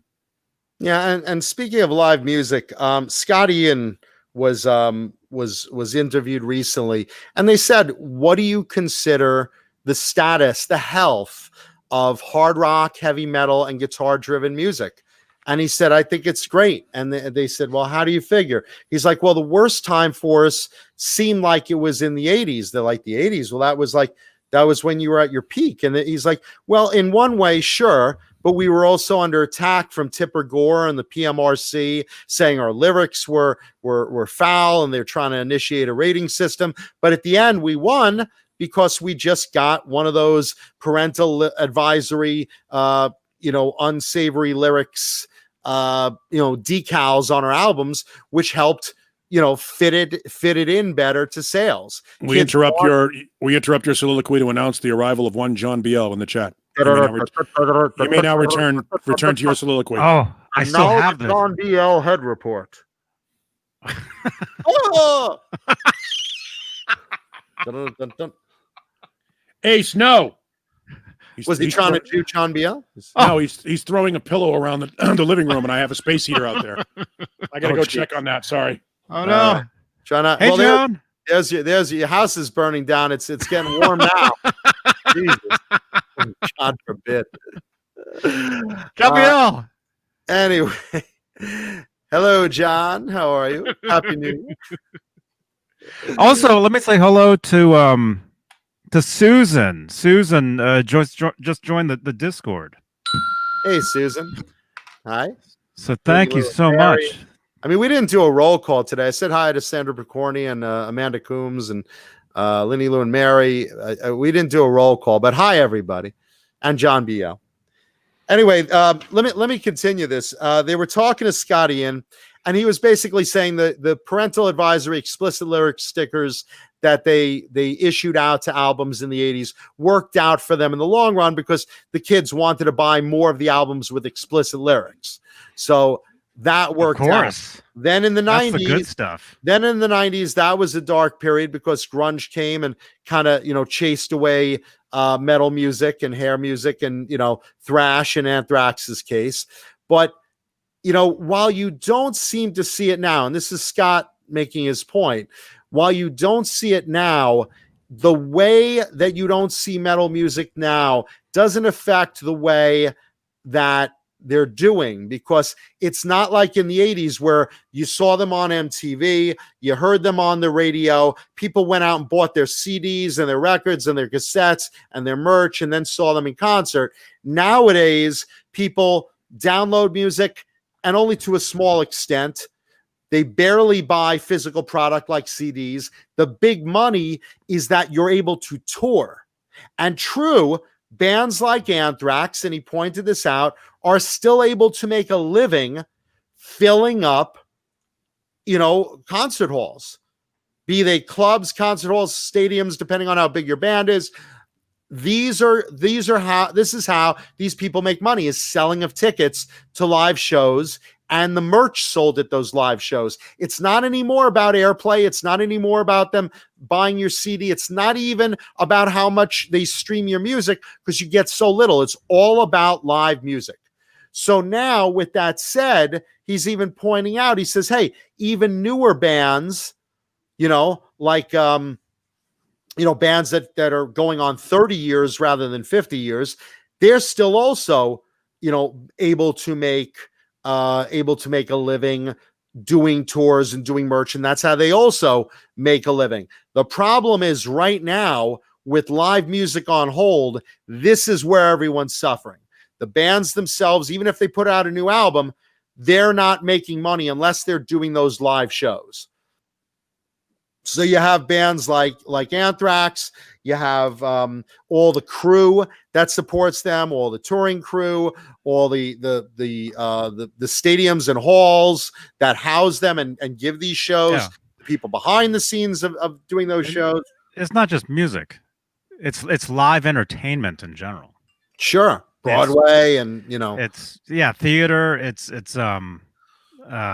movie theaters, even tickets. You're not buying movie tickets there. So movies are now streaming. But what's going on with that? I saw that Wonder Woman movie. It said in theaters. They did a limited theater release as well because some states like in Florida, for instance, don't have a lot of restrictions that you can't. Let us know in the chat. Are your movie theaters where you live, are they open? Because out here, they're closed. Yeah, out here they're There's closed. nothing. In a lot of areas they're closed. It all depends. Unfortunately, there's a lot of politics involved with what's open and closed. But movie theaters should really not be open. They really shouldn't. So anyway, Wonder Woman has a limited theatrical release, but most people are seeing it on HBO Max. And that's really, John's man Juica. My theater is closed. That's great. Renus goes to the adult movie theaters, the ones with the little glory holes. Those are open. All of them are closed in the Northwest. Closed here. Yeah, I mean, most people's movie theaters are closed. It's very, very few that are still open. Like I said, I believe some in Florida are still open. I think that's stupid, but that's a whole thing. But but Scotty and basically said now it's based on ticket sales, and that bands like Anthrax can make a living, touring when there is live music. So there you go. Thank you, Kurt 5150. Wait, you just tagged me in your post. That's not for me. What the hell? Lindy Lou says Mary's still depressed because they couldn't sing to the old folks over the holidays. Well, yeah, I'm disappointed about that too. I mean, the holidays this Christmas. We'll sing for you. This Christmas was not as good. Yeah, Mary, what song would you like? Lindy Lou, ask Mary what song she'd like to hear, and the three of us will perform it. Yeah, so just get that name, and we'll get that. The Walker of Gold. Oh yeah, Lindy Lou actually in the Discord was posting something about a walker or a wheelchair or something. What was that about? I like Michael the Captain Smith's post on his Facebook that walker that had the fleshlight attached to the front. That was my favorite. I liked the Beane Simmons. Did you see that? You saw that?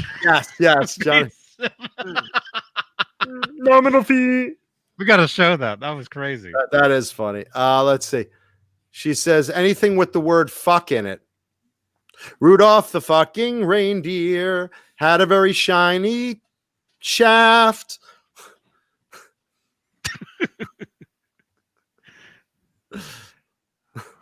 Where is that? Oh, Tannenbaum, I see your head bobbing up and down. I mean, what does she want us to say? Anything with fuck in it. The striped scooter. Yeah. Yeah, there was a picture of a scooter that had stripes. Man, Michael, you post so much stuff. Is Michael here?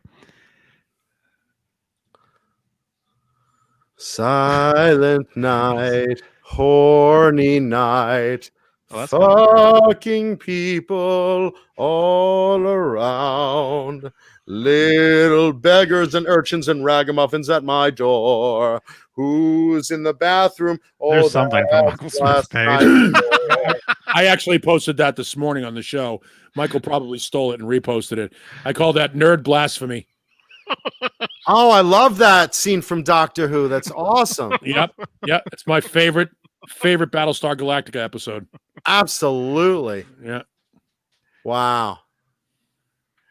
I like his haircut. That's Chewbacca? Yeah. That's awesome.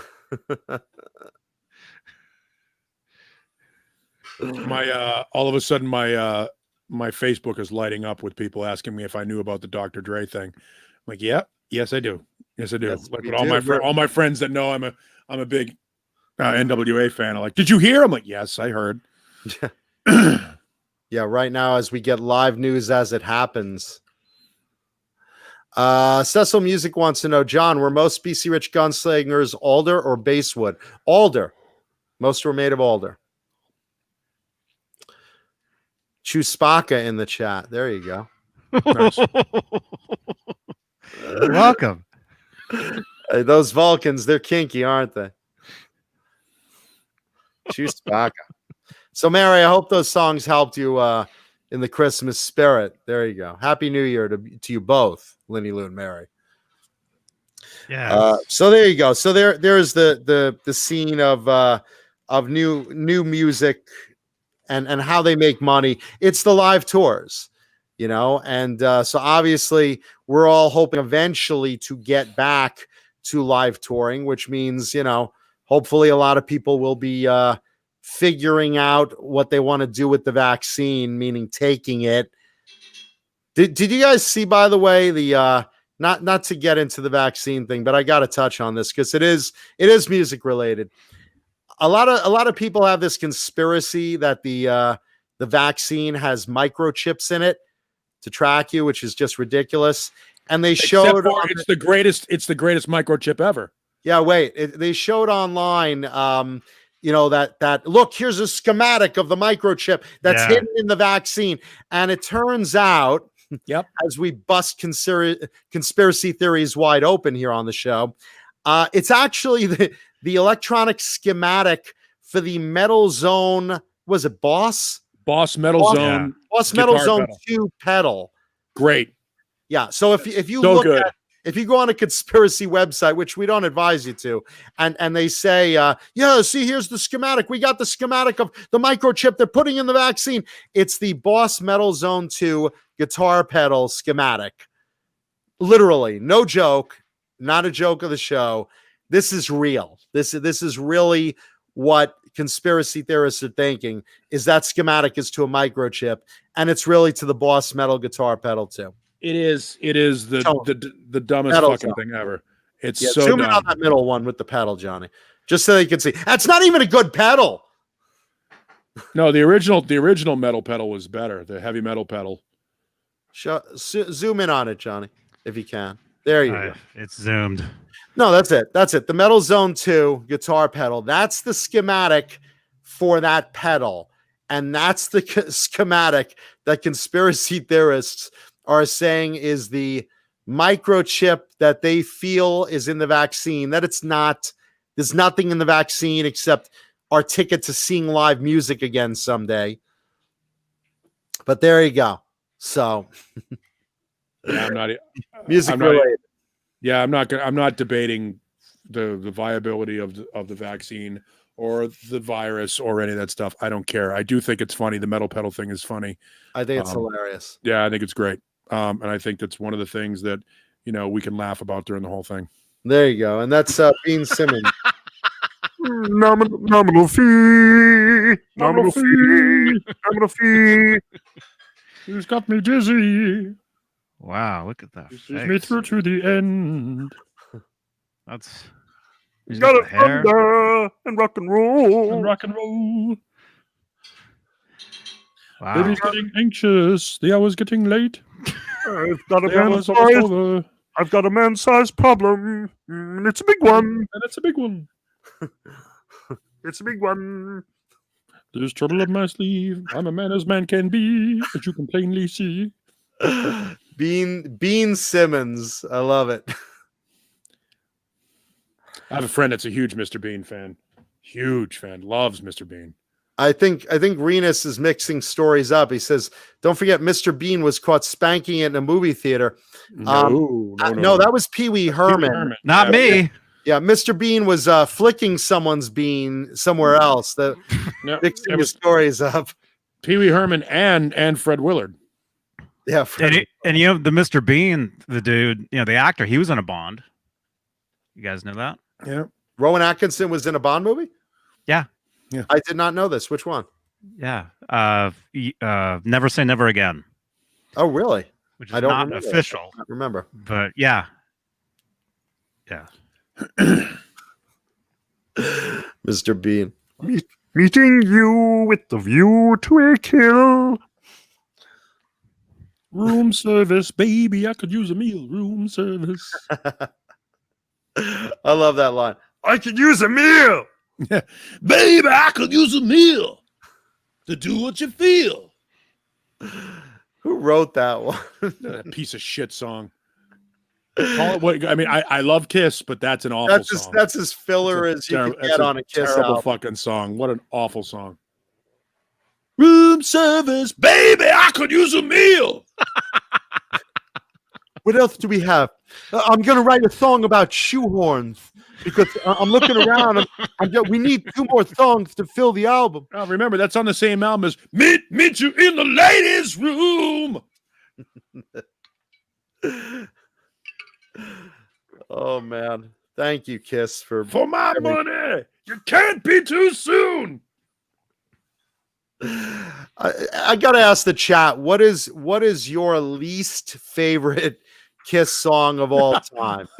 Just curious, because we've asked many times what your favorite is. I'm very curious. To the chat, I'm asking all of you to type in. There are so many. Least favorite Kiss song, the one that you like skip over every album. I'm a Legend Tonight. Holy shit. Garbage. Oh, there are so many. Here's the thing. There are so many good Kiss songs, but there are so many bad Kiss songs. That's the problem. Kiss came up with albums that were terrific, and yet every one of them, I'm sure you could pull a turkey out of. Oh yeah, no, there are. Wow, I'm just Lenny, Lou, and Mary say Beth. You didn't like Beth? Beth's a pretty good song. I love that song. Yeah, Jesus. I mean, there's so many bad Kiss songs. Shandy has to be in there. Songs from the Elder, man. There's your cup runneth over. Yeah. I'm a Legend Tonight is garbage. I think Kissin' Time is actually a cover. That's a Bobby Rydell song, I think. Torpedo Girl. Yeah. Am I right? That's a Bobby Rydell song. Yeah. Pooh Ninja, you don't like I Was Made for Loving You? I love that song. That's my favorite song of theirs. Is it? Yeah, well, Desmond wrote it. Well, there you go. Desmond wrote a bunch of their songs. Did I mention I used to room with Desmond Child? Paulie, did you catch that? I did catch that. I haven't said that in the last 10 minutes. So yeah, you make me rock hard as a piece of shit too. Yeah, that's a garbage song. But that's I think that's one of isn't that one of the 2 songs that's on Smashes, Trashes, and Rehashes? Yes. That's the one with Let's Put the X in Sex, which is also a piece of shit. Well, again, that was where they were, trying to like play up his sexuality as a sex symbol, Yeah, but try to throw people off the trail. I like All Night. Let's see. Kissin' Time is a cover. Hot in the Shade was the worst Kiss album to me. Is the absolute worst Kiss album. Really? Yeah. With Hide Your Heart? Yeah, but that's not his song. I mean, that was written before. Let's see. Ace's version of Hide Your Heart's great. I like both versions. Take It Off. I like that one. Domino. Take It Off's pretty good. I like Domino. We make fun of Domino all the time just because the way Beane sings it. I think Revenge is a great record. Really is. Yeah. Remember, I know here's my thing with Kiss.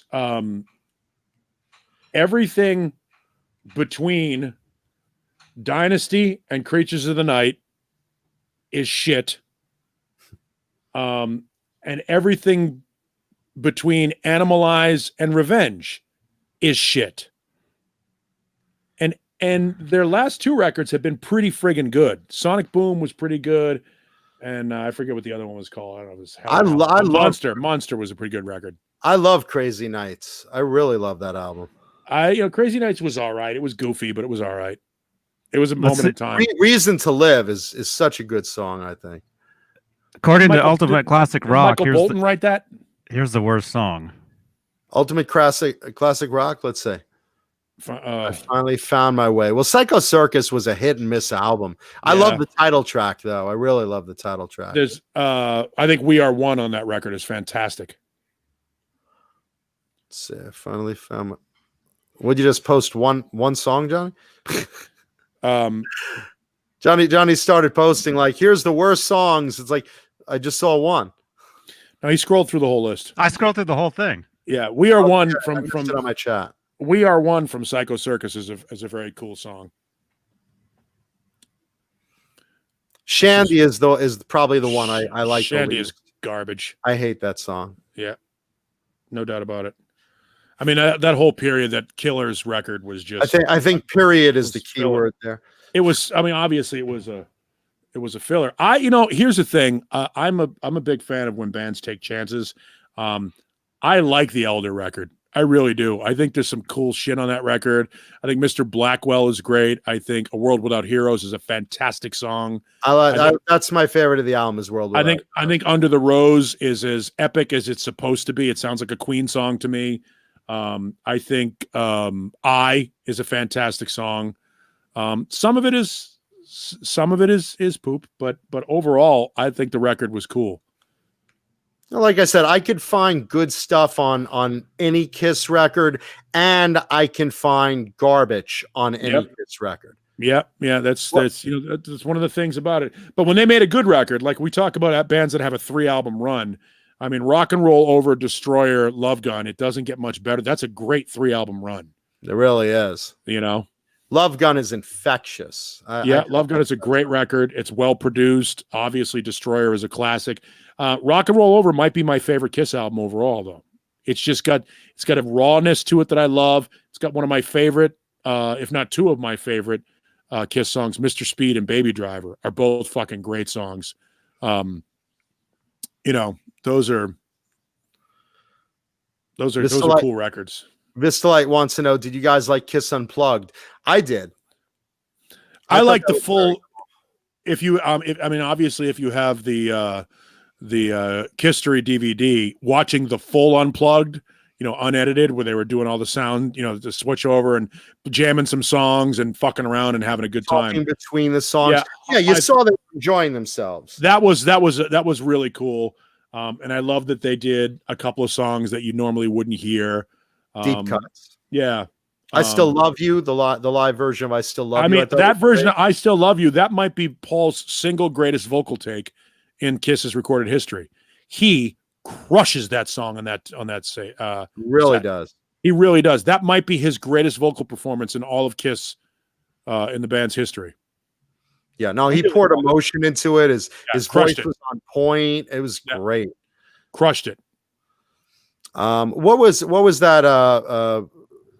Was it Circus of Souls? What was it? Well, Carnival of Souls. Carnival of Souls. There's a couple of tracks I could shit on there. Spit's pretty good though. I like that song. There's a couple of spit to me. Like I said, literally every album, I could say there's something I don't like on there, and every album I could say there's some stuff I love on there. I mean, that's the, because I just love the band so much, like you, we could definitely find something on every album that's terrific, even the bad ones, even the ones with more filler. Jaime, I'm guessing it's Jaime. It could be Jamie, but Jaime H2O11 Olaya. I'm guessing it's Jaime because it's Olaya. I'm guessing it's a Latin name. Princess of the Night from Saxon. Saxon is a great band. I own the catalog. I love the band. Yeah, love Saxon. Love Saxon. Wish they were bigger. Wish they were bigger in this country. Yeah, wish they were bigger in the States. Wish they were bigger in the States. Very big. Saxon and Riot are the two bands from that era that I think that get completely overlooked, and they're fantastic. And Pretty Maids doesn't get a lot of attention in our country, but does. Hey, Glenn LaFerman. Let's see. Glenn. Crazy Psycho Circus and Sonic Boom. I love the Psycho Circus title track. I think that was so good. I mean, just overall. Lenny Lou brings up there's 116 people watching now. Please take a second, leave a thumbs up while you're there. Just look down, and if you're not looking at your crotch, look up a little bit, and there's the like button. There's the like button. Just hit the like button for a second on the video. Just to say you were here. There you go. Cecil Music brings up Riot Thundersteel on CD. Talk about a great album. I mean, all of and such a early Riot departure was though. so good. But this is the thing. That's the third incarnation of Riot. That's the one where they became sort of a power metal band. When they started out as sort of a hard rock band, and then they went a little bit more glammy when Rhett Forrester was the lead singer, and then when Rhett Forrester, when Rhett passed, and they got Tony Moore as their new lead singer, they reinvented the band a third time, and all three versions of the band are really good. Just different. Yeah, the Guy Speranza version is more like UFO, sort of straight ahead, almost British, new wave of British heavy metal. And then when they get Rhett Forrester, they become almost like an LA glam band and do that very well, very riff oriented. They slow it down and have a little bit more groove with Rhett Forrester than they did with Guy Speranza. Who was, by the way, a great vocalist, Rhett Forrester. Yes. Yeah, Rhett solo Forrester. and with Riot, either way. I'm looking for, I wish I had the CD. I don't have it. The Dogbone CD, which is a band that Rhett Forrester was in with a friend of mine named Dwayne Miller, who is the drummer for Keel. But Dwayne was briefly in a band called Dogbone with Rhett Forrester, and I've been looking for that CD for a long time. Can't find it in my local CD shops. I might have that because I pretty much have everything Rhett's done in my parents' house in New York. Now I gotta look for it and make sure, but I'm pretty sure I recognize that title. AI Gaming brings up "Loved by You," fantastic Riot song on the little known 1982 Riot Live EP, which there were two Riot Live albums. There's one from 1980 and one from 1982. The one from 1982 only has 5 songs on it, but they're 5 great fucking songs. The 1980 record is a full 13 song album. The 1982 EP is very difficult to find on CD. It is part of one of the French releases. I have it here somewhere. The French release of Restless Breed. It did come out on one of the versions of Restless Breed as a bonus disc or as bonus tracks on it. So that's one of the only places you can find it on CD. But that 1982 live EP, and of course I have even the score, the Rhett Forrester solo record, that has the great song Assume the Position. Really good. And a great video to that also. Yeah. Rhett's basically getting arrested by female cops, and he's as they're handcuffing him, he's like, yeah. The thing for those excited. So for those that don't know, Rhett Forrester was killed trying to stop a carjacking outside of a bar in Georgia. He was a notorious fuck up. He was Scott Weiland before there was a Scott Weiland. Rhett would go missing for days on end. He was destined to die early. Rhett Forrester was never going to age. He was a raconteur of the highest order. He was everything you would expect your out of control frontman to be. Michael Monroe, Vince Neil, Axl Rose. Rhett Forrester was all of those things with the charisma and voice of Bon Scott. And he came out of a bar one night and saw somebody getting carjacked and tried to stop the carjacking and was stabbed and killed. And just a phenomenal one of those guys, a lot like Ray Gillen, a legend to those who know who he was. And for those that didn't, you're lost because he was fantastic. Riot were fantastic. Yeah, in all their incarnations. Yeah. Cecil Music brings up Crimson Glory, Transcendence, great underrated record too. When I first discovered Crimson Glory in the 80s, the first thing I said to myself was, if anyone sounds to the T exactly like Jeff Tate, I said it's Todd La Torre of Crimson Glory.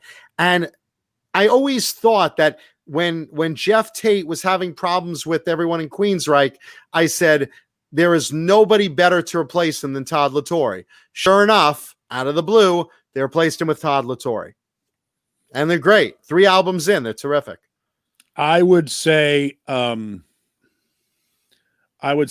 Michael Kiske could have done it as well.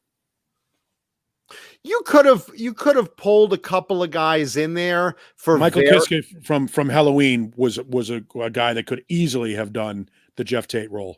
He was great at hitting those high notes. The only question is, Tate had and again, because he was classically trained for opera, he had that operatic control that I didn't see. While I agree with you in ability generally, I think Todd La Torre hit those exact rhythms in a certain way that Halloween wouldn't. If that makes any sense. Listening, he had the ability to do it. I think. Yeah, I think he could have been good. I think he could have done the job. I mean, we'll obviously never know. But I think if you go and you listen to the Keepers records, Keepers of the Seven Keys, parts 1 and 2, are as good as anything Queensryche put out, and should be mentioned as some of the greatest prog metal records of all time. But again, European band like Pretty Maids, like a lot of other European bands, just didn't work in this country. For some reason, I don't know why. Phenomenal band. Halloween is a phenomenal band. Really, really good. But just they don't get the respect, the airplay. I mean, pull it. I take that back, by the way. Rhett Forster was shot. He wasn't stabbed. I apologize. Oh, I thought you said shot. I didn't. Yeah, no, I said he was stabbed. He was shot trying to avoid getting his car carjacked. Yeah. Speaking of Queensryche, and I mentioned this to the other day. You brought up. You pointed it out to me. Where is it here?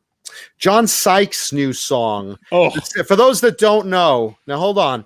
For those that don't know, John Sykes coming out with a new album, long-awaited new album, first time in 2 decades, and 4 years after it was made, probably 5 by the time it's released. It's going to be called Psyops, SY-OPS. As in Sykes Ops. Get it? Out later this year. The first single and video was released the other day, and it's called Dawning of a Brand New Day. Now, Paul pointed this out to me. We both listened to it a bunch of times, have different opinions of it. I love the guitar work on it. I think the vocals are overdubbed in kind of an echo so much for the effect. I don't know why he did that, but it sounds a lot like later period Jeff Tate Queensryche in sort of like I Am I, where he's got that echo in the background, kind of, distorting his voice a little bit. That's kind of like what Sykes is doing. And it's really, it bothers me. I don't like the way that he's affecting his voice that way, but the guitar work and the rhythm of the song, I like itself. I think musically, it's fantastic. It is all of the things that I love about John Sykes, the stuff he did in Blue Murder, stuff he did in Tigers, the stuff he did in Whitesnake. I think it sounds great. It's huge. I think the lyrics are absolute tripe. And I agree with you. I think the vocals are overproduced to the point where John Sykes has a deceptively good voice. He is a much better singer, a lot like Richie Kotzen. You don't expect him to be as good a vocalist as he really is. And obviously one of the great underrated guitar players of the genre. I want this song to be great. It's not. It's the lyrics are goofy as fuck. They're so stupid. Like just cheese to the. It's unfortunate. It's unfortunate because I love John Sykes. It's almost like he's singing about conspiracy theory, or political takeovers, or I don't know. Yeah, but it's disingenuous. I agree with you. I'm not crazy about the lyrics, but it's one of those songs that I put on and I'm kind of zoning out on the lyrics meaning itself. Like there's some songs that I'll listen to and, I was listening to Enough's Enough this week. I don't want to live without you. Okay. I love the lyrics to that. It's meaningful. It's sad. He's really singing emotionally. I'm listening to what he's saying. Sykes' new song, I'm just enjoying the song and the drive of the guitars and kind of zoning out on the lyrics, sort of the way I do, in Prince's Raspberry Beret. I don't care if she wore raspberry beret or what's going on. I don't give a shit. I'm just enjoying the song, the rhythm. That's the thing. I love I think the song has so much potential. It's almost like when you hear a band that you really love the riff and then the singer comes in and you go, oh. That's what happens to the song. And I know John Sykes is better than this. And I don't know.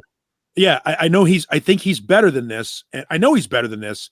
Hold on. Bozique just came in. We're talking about the new John Sykes song. Go ahead, Paulie. Yeah. And like, for example, we were talking about, how good a singer John Sykes is and how good a singer Richie Kotzen is. I had zero expectation for the Adrian Smith, Richie Kotzen song that just came out. And if you haven't heard it, it's fantastic. Just look for, it's the Smith Kotzen, Adrian Smith, Richie Kotzen, I forget what they call it, experience or whatever it is. But that is outstanding good. Like shockingly, surprisingly good. I heard that John Sykes was going to have a new record, and I was like, yeah, I love John Sykes. John Sykes. And I hear the guitar, and I'm like, yes, this is exactly what I want. And then the video has the lyrics printed in it. So not only are you listening to them, you can see them written in front of you. And I'm like, oh, what is this? It's almost written like your first junior high band writing a song about, I don't know, like I don't know what he's trying to get there. And yes, there's some sort of a political slant or a conspiracy slant or and it's supposed to be uplifting and how it's the dawning of a new day and we are one and we are love. And that's great. Don't get me wrong, but it could have been better written. I wish it had been better written. I mean, look, I want it to be better. I get the gist of the lyrics, but it's still confusing. Like, are you referring to anything specific or you just kind of generalizing? But the chorus itself, I really like. And again, there's no way I can get about, I can get around loving the music. The music, is just so catchy. And that's the other thing. Let's not. And listen to it, Bozique. It's a good song. It's just the vocals are overproduced and the lyrics are one of those you kind of zone out on it. But it's one of those you'll drive to and you'll be like, just listen to it. All of you out there should give it a listen and leave comments on the video. Let us know what you think of this song. We're curious. I want it to be better than it is because I'm rooting for John Sykes. I want John Sykes to come out and do great things because look, music is better with John Sykes releasing music. There are certain guys that I want to be releasing music, and John is one of those guys. Mm-hmm. His talent is undeniable. Fantastic head of hair. And that's what I look for. He's great. Adrian Vandenberg and Moon Kings, they're even better because he has that mop. We all want that hair. Jesus. He is. Well, some of us have it. Not like Adrian? No. Well, I could tease it up. I could tease mine up too, but it won't look as Viking thick and beautiful and luxurious and flowing and glowing like Adrian's. Yeah, Adrian's got the best hair in music. I mean, yeah, no, we could all make our hair look nice, but not like that. Yeah, no, I'm a huge John Sykes fan. I want it to be better than it is. I'm hoping the rest of the record is better. And I expect it will be. Based on that song, if they're all even that quality, I will be thrilled to get new John Sykes material. I just hope that's the only time that he's produced his vocals to echo like that with that effect. It doesn't sound good. It's not needed. He has a great set of pipes on him. I don't know why. I think it's just a style choice for the song. You never know. I hope. Yeah, you never know. I mean, he put a lot of reverb on stuff like the end of Jelly Roll is like that. And Ptolemy, some of those songs have a ton of reverb and echo on them and depth to them. This just seems, I think if the song were better, I'd be more tolerant of it. But I think on top of a couple of other things, but listen to Valley of the Kings. Yeah. Here's just an example of his ability. Yeah. He can sing. But in this, and he sings this song well, I just don't think the lyrics are good. And I don't think the production is that good. Which is unfortunate because, as I said, huge John Sykes fan, want it to be great. Same here. Want it to be great. It's just not. I could deal with stupid lyrics because I deal with it on half the songs I listen. Oh yeah, I mean that's the thing. I love stupid rock. I mean, my favorite bands are full of stupid songs, but oof. It's the overdubbing of the voice. It's the production effect of the voice that is the one thing that I'm just gonna. And again, sure, the lyrics are kind of conspiracy and kind of weird, but I can work with that. It's like. Like I bring up that song Queensryche, I Am I. Okay, what's Jeff saying in that song? I am I. All right, it's a little goofy and round, but with that said, I don't care if it sounds good, but I don't like the production of his voice overdubbed on that. Same with this Sykes song, and that's why I keep comparing those two songs, By the way, I want to reference Bozique. He's talking about the Richie Kotzen thing. Richie Kotzen is not going to sing for Soundgarden. It's again, round peg, square hole. Yes, he has the phenomenal voice. Yes, he can sing all that Soundgarden stuff, but it's incompatible with who he is. Richie Kotzen comes from the blues and comes from a different place, a more melodic place than Soundgarden is. I'm not saying he can't do the job. I'm saying it's just not, it's incompatible. And Soundgarden's done. They're not going to do anything. Well, it's an odd style choice. I'll admit that. And I mean, there's a guy who could sing for Soundgarden who you may or may not be aware of, and somebody who's listened to. There was a band a couple of years ago called Operator. And the lead vocalist is a shithead named Johnny Strong, probably not his real name. I'm sure Mr. and Mrs. Strong are very proud of their son, Johnny. Johnny is an MMA fighter who also sings for this band or sang for this band Operator. Operator was a great record. And it's only because this Johnny Strong kid had Kevin Dubrow disease that sort of derailed the band. And Bozique, I know that it was a rumor. It's not going to happen. Richie has got too many other things going on to sing for Soundgarden, and Soundgarden are not going to do anything. They might do a tribute show here and there, but they're done as an entity. Bozique says Richie was interviewed about it. I know, and I've spoken to Richie about it as well, and he'd be flattered to be asked to do it, but it's not his band. It's not his genre. Yeah, it's not his band. It's not who he is. Is he capable of it? Physically capable of it? Absolutely. I mean, Richie Kotzen, for those that don't know, is one of the fucking finest singers out there right now. I think Richie Kotzen is a better singer than what's his name from Miles Kennedy. Miles Kennedy is considered one of the best voices in rock right now, and I think Richie Kotzen is a better singer. Yeah, Richie, he's awesome. We had Richie on the show here. Richie's multi-talented. Yep. And again, while Soundgarden is a prestigious band to get offered, well-known band, blah, blah, blah. It wouldn't last. He's a different style of music. Yeah. It's just not his thing. It's like putting Jeff Tate in opera. Yes, he was trained in opera. Yes, he could easily do opera. He's better in Operation Mindcrime or Queensryche, or he's better at a certain style. That's what he excels at. Same with Richie. Blues-based rock, that's his thing. Yeah, Richie is not a metal singer, and Soundgarden are a metal band. I mean, that's really what it is. Soundgarden are a metal band. Blues-based metal. No, they're not. They're a metal band. No. I'm saying he would be good in blues-based metal. He's a hard rock singer. He's Winery Dogs are a hard rock band. I could see him in, say, Great White for an example. Maybe not Soundgarden though. It's yeah, it's hard rock versus metal, and he's not a metal guy.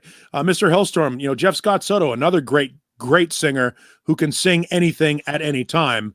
But again, Jeff Scott Soto is one of those guys who really got a raw end of the stick because he is so good. He's the great replacement singer, kind of like Robert Mason, the great replacement singer, but doesn't have anything of his own that stands out that makes you go, this is the guy. He doesn't have the charisma or that intangible it that you're looking for. Yeah. And in the chat, there's the link to the show that Richie was on with us. I love Ian Thornley. Hip Metal Works brings up Ian Thornley. Ian Thornley sings for the band Big Wreck. Big Wreck are a Canadian band who have a very similar sound. Ian Thornley has a very Chris Cornell sound to his voice. You might remember their song. It was called That Song, and then another song called The Oaf. and a third song called Blown Wide Open. And they are all, Ian Thornley has the it. Ian Thornley is charismatic and super talented. He's Canadian. Nobody cares. I see him at NAMM. I see him at NAMM all the time walking He's by. awesome. He's like super tall, right? Yes, and he looks like a monkey. He's got sort of a monkey face. He's gonna be the vocalist of like JoJo's new band. He's got like Ron Perlman face. AI Gaming brings up Whitesnake Slide It In. Yeah, that was an amazing example of Sykes' work. That was originally in Britain recorded differently. Sykes was brought in to record the American version of it, which in my eyes is, I think it's personally probably my favorite Whitesnake album. I actually like 1987. I liked, Slide It In is my favorite Whitesnake album as well. I also happen to like the original mix as well. The original mix is a little more raw, a little less polished, a little more new wave of British heavy metal. Mel Galley and Mickey Moody play really, really well on the record. Cozy Powell crushes it. It's really a good hard rock record. If you can buy, there's a 2-disc anniversary version of Slide It In that has both mixes on it. And they're the same album, yet they're not the same album. And they're both equally enjoyable. Just different performers. Yeah. Well, for the most part, Sykes is the only difference. And because the original tracks are still on. Yeah, the original tracks are still on the American version. Just there's another guitar track on top of it. Yeah. So, I mean, I wasn't even aware they sold it as a 2-album set. I bought one as an import, back in the day, and then the American version. Really, really, really terrific stuff, though. Where is it? There you go. I bought, I think it's the 20th anniversary version of it. Now it's, 25th or 30th anniversary or whatever, but this was the original re-release, the deluxe edition. There you go. And it has both versions and then a bunch of bonus tracks on it. So if you are a little closer. Yeah. Closer. There you go. Oh, you can read that. Yeah, that's cool. That's cool. And this is an album worth hearing 2 versions of because it really is just terrific. And again, Sykes wrote the 1987 album, even though a lot of people think it was Adrian Vandenberg and Vivian Campbell. They were the live players when the tour came out, when the videos came out and whatnot. But they were the Milli Vanilli of that record. Yeah, but that was Sykes. That was Sykes. And listen, for who brought him up? Cecil Music brings up Adrian Vandenberg. Yeah, Adrian's a great player. If you listen to Vandenberg, terrific. Moon Kings, terrific. He's a great player. And live, he's fantastic. But again, he wasn't recorded on those Whitesnake albums. And even the one with Steve Vai, Adrian hurt his hand, so that those tracks were all Vai. I think he might have done like one thing just to fit him on there, if I remember. He was using that stupid Grip Master thing. No, that was Vivian Campbell. Oh, Vivian Campbell was endorsing that. Those things, no. Just play the guitar. Yeah, don't play with the little hand thing. That don't play with anything else. Just play. Never work. Just keep playing guitar. Just keep practicing. That'll do your grip a lot better. Don't play with the damn little hand thing, and Cecil Music says Vandenberg did play the solo on Here I Go Again. Okay, I knew he fit in on something. I knew they fit him in on something, but yeah, but for the most part, it was John Sykes. Yeah, John Sykes is, and again, both Blue Murder records are great. There's actually a third Blue Murder record, but it's not really a Blue Murder record. It's a John Sykes solo record called Screaming Blue Murder. Which is okay. Yeah, which I don't have it. I've been looking for it on CD for a long time. I think I only have one Sykes reard. Was that Screaming Blue Murder an import or just a later produced? No, it's an import. Yeah, it's a Japanese import. Like B-sides, unused tracks. What's on it? Do you know? It's a live album of him doing mostly Blue Murder stuff. Okay. Yeah. Got it. Burning Hearts solo is a masterpiece. Yeah, I mean, again, great stuff. Do you ever forget what you have back there, Paul? Do I Like, forget? are you ever like surprised when you see? You're like, whoa, I didn't know I had that. There are some times when I forget that I already own a record, because I'll be at the local record store, and so I've actually sent myself an Excel spreadsheet of everything on my music list. So that it's on your thing in my phone, yeah. So because I have on occasion bought doubles of records, but no, I mean I pretty much know what I have. I know where it is. I know if something's missing. My ex-wife was miserable about it. She basically she stopped. No, I mean not in a bad ex-wife. That's his actual ex-wife. Oh. No, she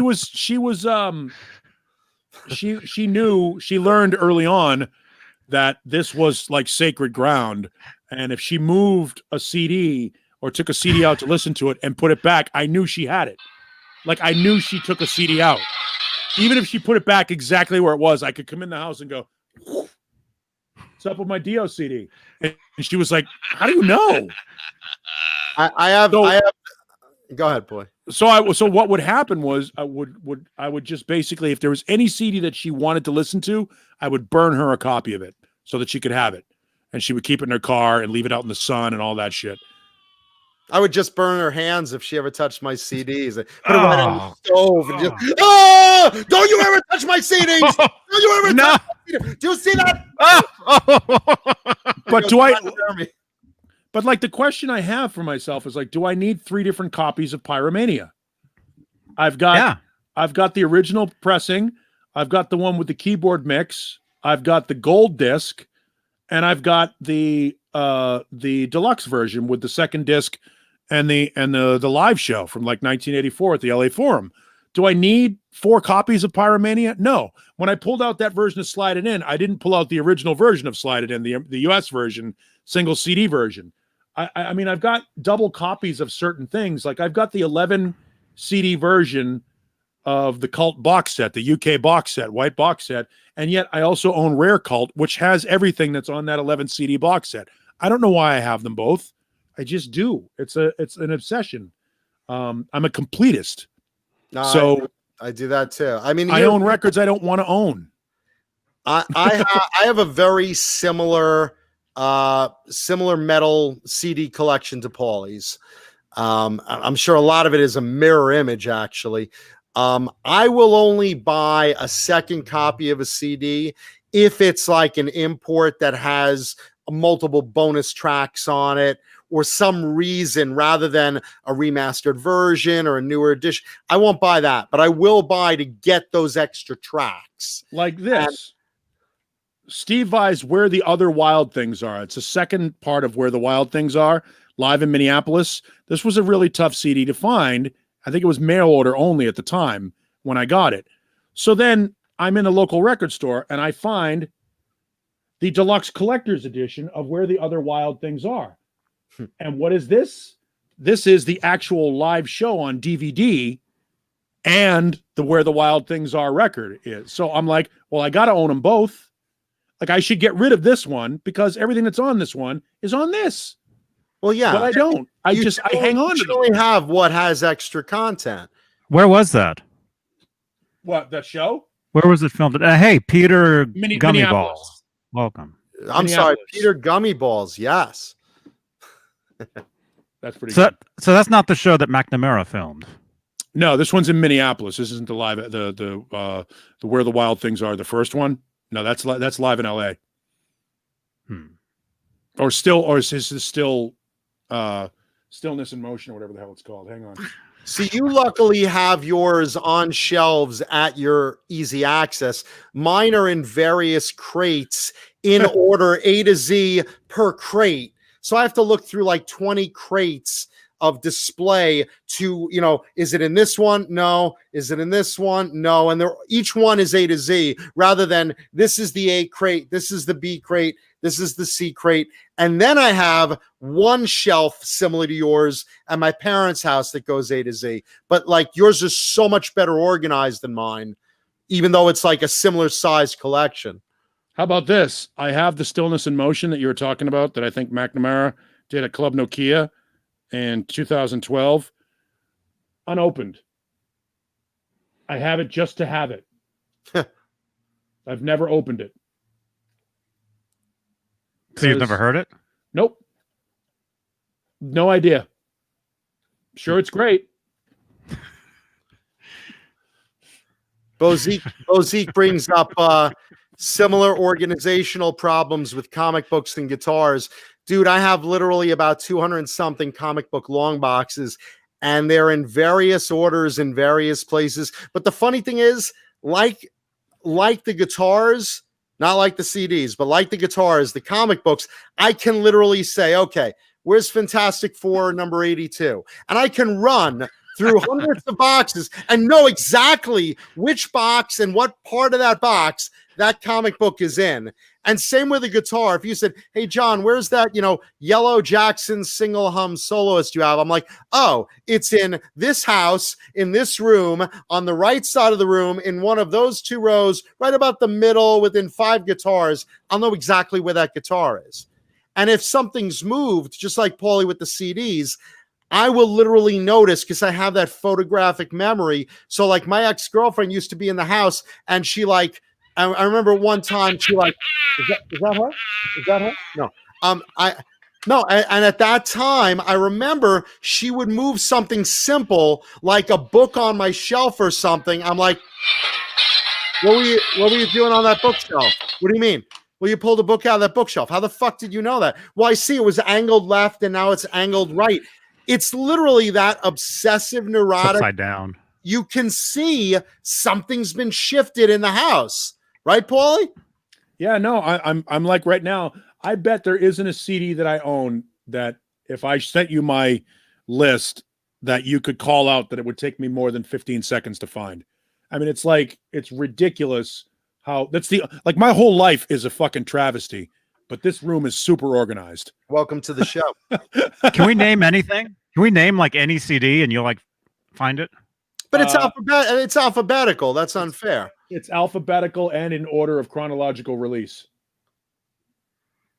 But yeah, I mean, I know where they all are. And it's funny. I mean, I'm sitting probably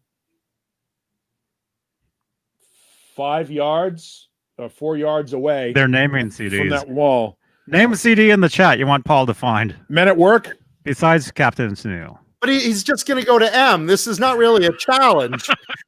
It's not like he's taking the card catalog with the Dewey Decimal System, throwing it up in the air, put it all back in any order, and says, "All right, how do I find book 762.21?" I mean, he's just going to go into alphabetical order. This isn't hard. That's still cool. It's very cool. I admire how much he has his collection in order. I wish my CDs were in that great organization. Cecil Music, which Circus of Power? I have all 3. I don't have the live EP. I don't think it was ever issued on CD. But I have all 3 of them. I don't have Samantha 7 because I have that one. Bill's CC DeMille's solo effort after he left Poison.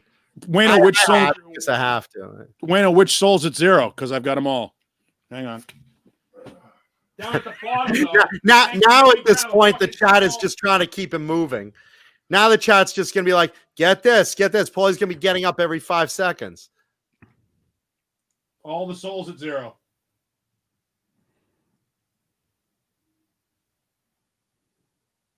This is not a challenge for him, guys.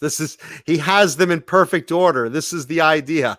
He has them all in perfect order. He's extremely organized. How did he find those so fast? He went to S. Yeah, but it's literally, yes, I went to S. I've got like 500 S's, but I know where they are. But you know how to spell. You're educated. You're like S-O-U. Here we go. It is really, if you look at this book, you can see it next to me, how many CDs are on each shelf. Now imagine 6 more bookcases full of them, top to bottom. And not talking about the box sets back here or the random, those are called Those are my CDs of questionable origin. There you go. Home burn. You know, yeah, We're gonna have to get a crib tour. we've done this already. We did. I gave you the house tour on one of the Saturday nights. Don't own Britney Spears KXM Rock, not because she sucks, but because I don't own any. I actually own all of them. So 38 special is in the T's because the 38 use the word 38, so it starts with T. But it's at the beginning of the T's. Before 37. Yeah, whatever. Of course, I have bootlegs, Bozique. Plenty of bootlegs. I'm trying to remember if I do numbers first or if I spell them out. I think I spell them out like you do, if I remember. Yeah, I mean that's usually you can't put the numbers. Although, I do spell them out like you do. I do. Yeah, I just do the same thing. 24/7 Spies. They're under T. You know. Yeah, yes, the Dewey Decimal System. Yeah, there's. I mean, Jamiroquai. I don't own any. Wait, no, I did at one point, but I think I lost it in one of the moves. That's the right move. That's what happens to my video games. Brand X, the jazz band Brand X. Mickey. Brand X, that was the last record that Eddie Van Halen bought. Oh, was it? You always told that story about buying a record by Brand X. Yeah. Yeah. Did he mean literally Brand X, or was he using that as a term? No, it was a band. Okay. What's above what football? Above the football. Right there. Now they're like, go through your underwear drawer, Paul. Let's see what you got. I'll show you what's above the football. If you like invading Paulie's house, hit the like button right now, please. Oh, the CDs by the football are Christmas CDs, but here's what's above the football. Somebody asked what was above the football. You're like this. What is just above? Sitting around. If you're a baseball fan, you'll know that name. We can't read that. I can't read that at all. Babe Ruth. Is that what that says? Johnny, you're just guessing. You're just trying to read the fuck. Musty Santel. Musty balls? I can't read that, Paulie. What does that say, you guys? Is it Mickey Mantle, maybe? Or yeah, that's what it says. Is that what it is?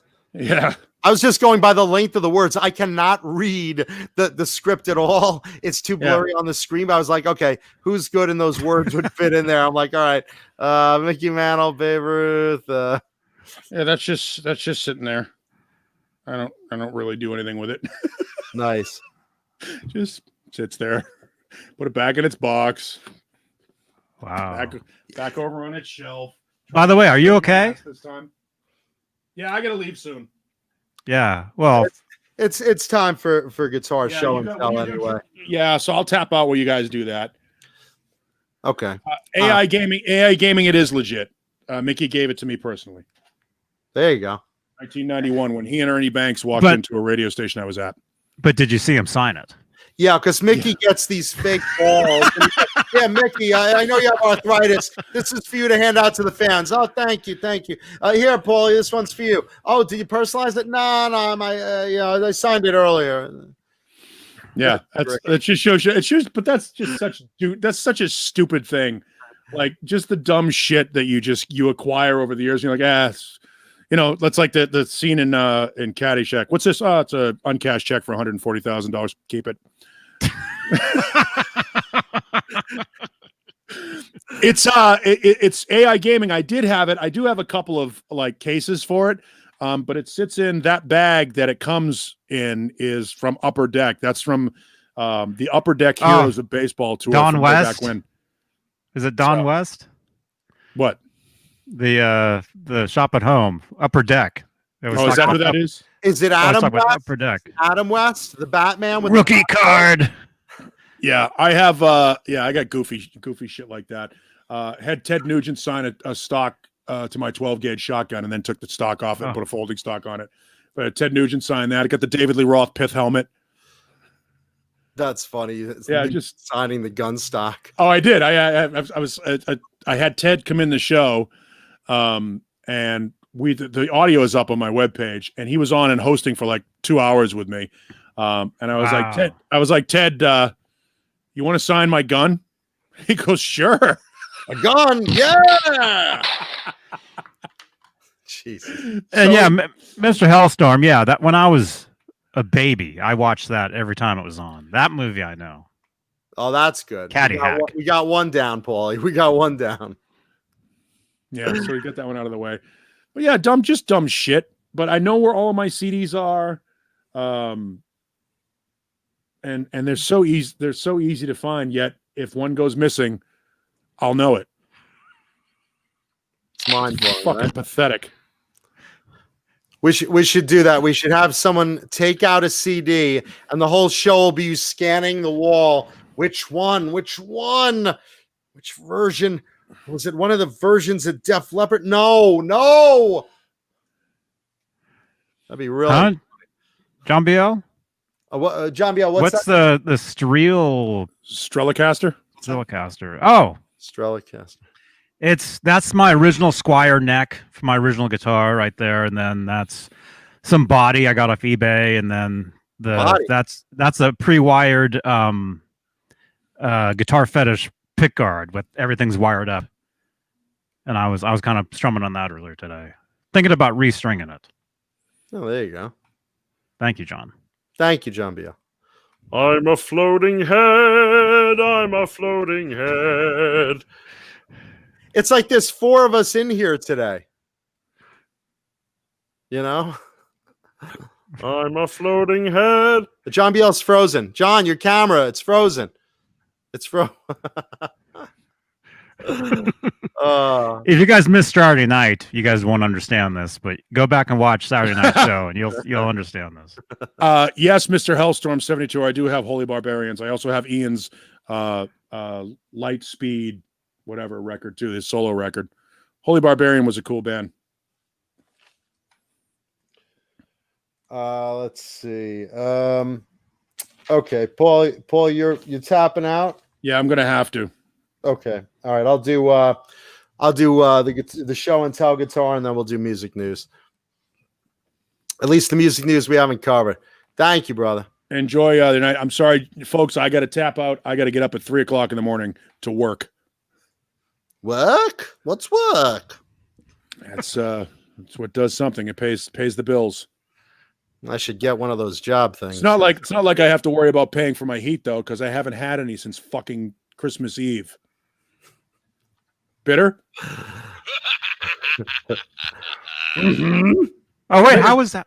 Where's the dude? He's not there anymore. No, that's the dude. It's interesting. So the dudes come to, and I'll close with this, but the dudes come to fix my heat, and it turns out that I've got a problem for those that know anything about HVAC, at the condenser on the unit. It's only like a 2-year-old unit, and there's a leak up at the condenser. And to replace the part, it's under manufacturer's warranty because it's only been put in for 2 years. Unfortunately, the manufacturer assembly line is shut down due to. I wonder why. So there's a 3-week backup to get that part replaced. So we're talking about mid-February now for me to get this part replaced. So the guy calls his boss. Boss shows up with a blowtorch, and they basically weld this thing together so that it works. Unfortunately, they don't put any Freon or charge anything on it because they did most of the repair work without the authorization from the owner of the house. That's And illegal now. And they can't. Yeah, they can't Thanks, Johnny. complete. Yeah, they can't complete. I hear the Gettle commercials every day on those. Yeah, they can't complete the repair until they're authorized to do so. And so I have to wait until the owner of this house, who is somewhere amongst the missing, calls in. And yeah, this guy. Yeah, There that he guy. is. There he is. Calls in. If we can find that guy, we could get authorization for Paulie to get heat. So at some point tomorrow, I'm told I'll have heat. Wow. We'll see. Mind you, Paulie's in Arizona. Heat is not usually a Yeah, it's not- shortage.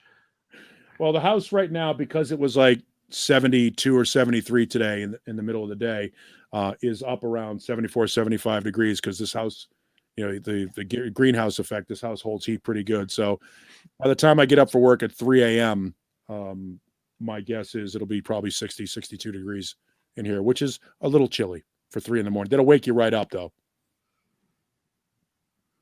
And Paulie's tag teaming with Colleen. Colleen just went in and Paulie's tapping out. Thank you, Colleen. We appreciate that. All right, kids. Have fun. Colleen. Nice talk. Good night, Paulie. Later. Good Boys- night. Love you. Boys, Oh, he's gone. we do love him.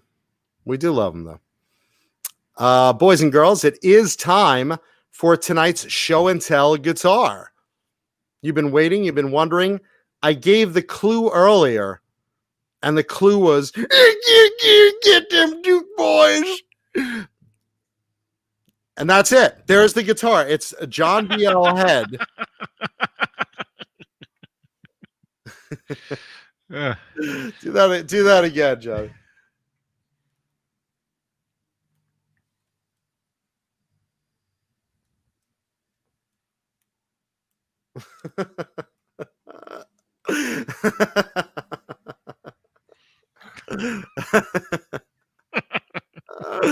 I kind of want to get a guitar body now carved into John BL's head just like that, so he could play, or just that graphic maybe. I don't know. It would be funnier as a 3D carving. Someone like Dan Lawrence could probably do it. Mm-hmm. Yeah, John Biel graphic. That'd be awesome. That would be awesome. Okay, speaking of guitars, so today's show and tell guitar, I gave the clue. We got a couple of guesses earlier. Bruce Poinsett says, is it a BC Rich orange with the General Lee flag? Some people thought it was a Dime Rebel flag. Let's see. A lot of guesses. Jakey Lee Charvel. A lot of good guesses. Nobody got it right. Okay, ladies and gentlemen, tonight's show and tell guitar. Johnny.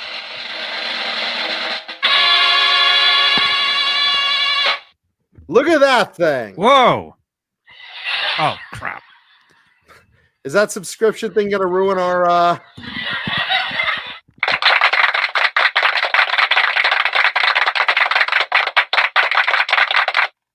Is that going to ruin our thumbnail with that subscription thing? Or there you go.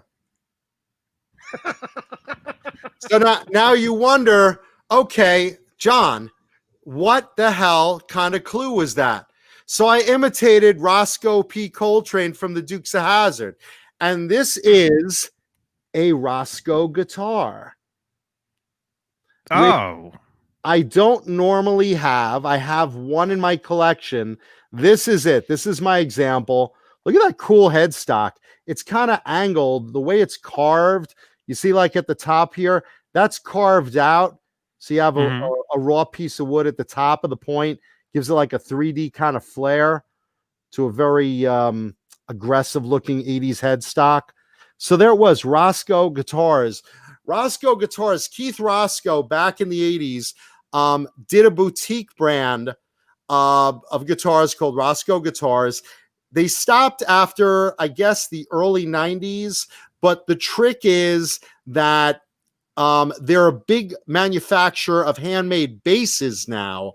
They don't really do guitars anymore. But for a short period in the 80s, they were one of those go-to boutique brands like Robin or a few others or Rand or things like that that made handmade custom guitars, boutique kind of guitars, and they were terrific shredders. This particular one has under the clear coat hollow flash tape, which again, at the time was really a Kramer thing.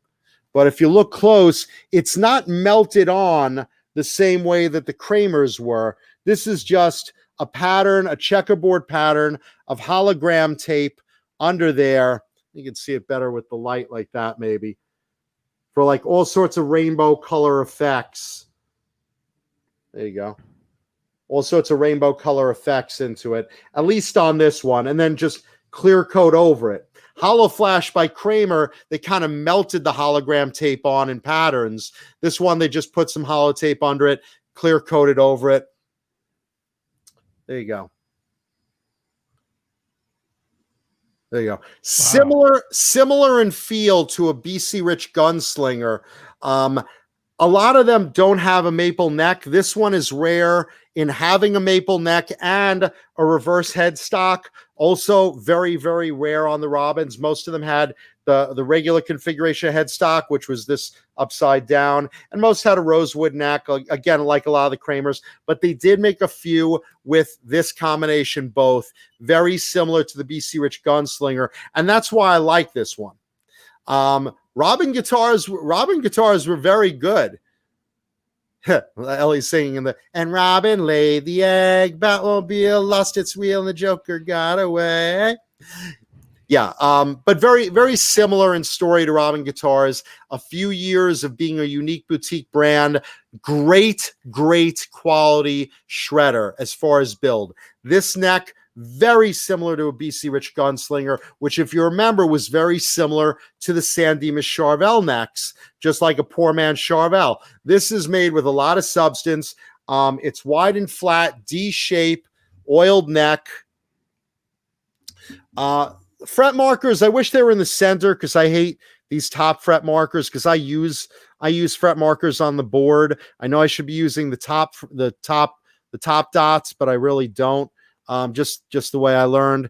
But anyway, maple neck feels terrific. 24 frets, let me point out, which again, a lot of the shredders on the bolt-ons in the 80s were 21 or 22. This one's 24. Let's see, you got a stacked pickup. A rail pickup in the neck position. In the bridge, you have some EMG. I think it's an 80. I want to say I'm not sure if it's an 81. I think, was it 81 was the bridge, 85 is the neck, or am I reversing that? I always mix up the EMGs.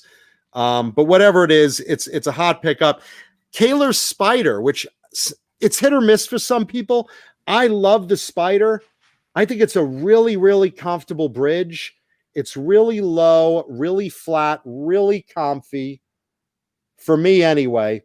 Controls, you have a pickup selector, volume, tone. Now, this one's truly been an 80s warrior. This thing belted out through the 80s. This has a lot of, thank you, Browns fan, 81 in the bridge. That's what I thought it was. This one's been through a lot of play in the 80s, and I don't mind some mojo. I'm not a cork sniffer. I'm not, looking at a mint condition guitar. If it's solid and no cracks and plays well, I don't mind some chips in the paint.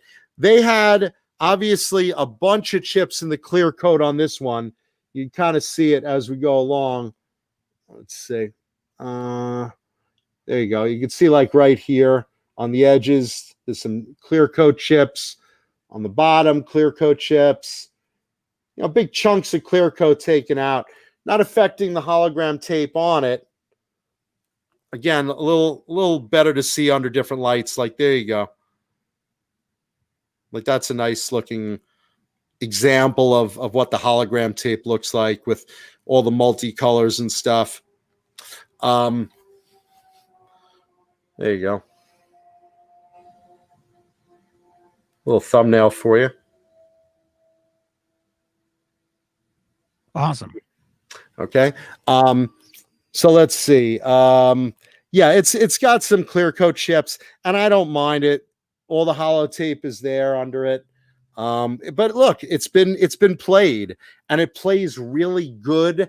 And sometimes that's just the sign of a good playing guitar, is if it's got some paint chips on it, it's been played to death. It's been stage played, gigged, whatever. And someone obviously thought it was a good playing guitar enough to carry around and take around. And, that's part of the fun.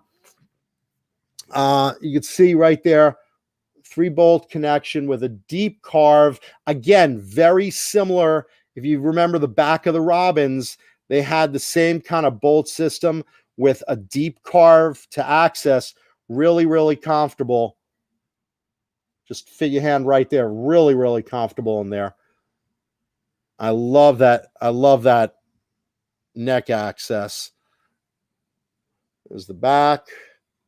Again, you see on the bottom here, bunch of chips. Don't care. Player guitar, really looks good. Nice cuts into the neck pocket here. It's the neck area. Into the lower horn, some into the upper horn. Just really good access and a really comfy neck. And look at that headstock. I just love the way this carve is, just right here on the front. Just carved a piece of the black out to give you that aggressive look and a cool logo. Sounds great, plays great. Again, very similar to a Robin, or in this case, a BC Rich Gunslinger because of the reverse headstock maple neck, but with 24 frets. Real nice. Again, they didn't make a lot of these, like Robin, a couple of years in the late 80s. And now if you look them up, you look up Keith Roscoe basses, handmade basses of incredible quality. This also very good quality. I'm not sure what wood this is. When I first looked at it, I thought it was alder, but it weighs a little over 8 pounds. So it's got a little heft to it for a Super Strat. This should be about 7 pounds. I'm wondering what wood it is. I'm not sure. By the way, Scambot Terminator, it's not a sustainer, but it is a rail pickup. It is a 2-rail pickup. So it is stacked there. If you see it, now you can see it a little better at the angle. So it's not a sustainer, but it is a rail. So yeah, it's basically like a humbucker when they do those two rail pickups. Some really cool tones out of it. Again, if you like EMGs, sounds great coming out of this. Nice, solid, resonant guitar. I don't know, 8 pounds alder, could it be? Maybe. I'm not sure. I am not sure what it is made of. I would be able to tell if it was something like ash, but it's not. My guess, I mean, it just seems a little heavy for alder. I don't know. It's very hard to tell. But either way, 24 fret Super Strat, a Roscoe guitar. You don't see these very often. Some of them had graphics. This is the only one I've seen with hologram tape under it. So again, I'm sure they did all sorts of things. Pamelina did a lot of graphics. There's one graphic I keep seeing on Reverb, or I've seen a few of them. It was like a girl sucking a cock on the guitar, and like the cock was right here on the edge. So you could kind of do this, and it'll look like, the girl on the guitar is blowing you. What fun, right? But this one really caught my eye. A buddy had it, sold it to me, and I really thank him for that. Thank you, brother. And there it is. So late 80s Roscoe guitar. Very, very cool. Hologram tape. Love the Kaler Spider on it. Hip Metalworks says 8 pounds than not maple. I have maple guitars that are 8 pounds, 9 pounds. It depends on it. It just seems too light for alder. It could be. Bob the Goon says alder can be pretty hefty. My Charvel is alder and weighs 10 pounds. It could be. It could be alder. That would be my suspicion. But if so, it's a really solid piece of alder. Most alder I have is more like toward the 7 pound range. But it could be alder. It could be. Poplar, possibly. That's another one. I'm not sure, though. Renus Pinkle says, looks like something Tim Kelly would own. I could see that. Single coil sustainer pickup. Kaler. Let's see. By the way, if anyone has a spare bar to a Kaler Spider, let me know, because I don't have one with this guitar. It's missing. So I don't know. I'm not one to keep track of bars so much. I have so many of them, but this particular one I know is missing. So if anyone has one they don't need, just let me know. Drop me a private message on Facebook. But anyway, hope you guys enjoy that. Today's show and tell guitar of the day. Late 80s Roscoe, hollow flash finish, maple reverse headstock neck, 24 frets. Enjoy, boys and girls. Cool one, right? I dig it. Johnny?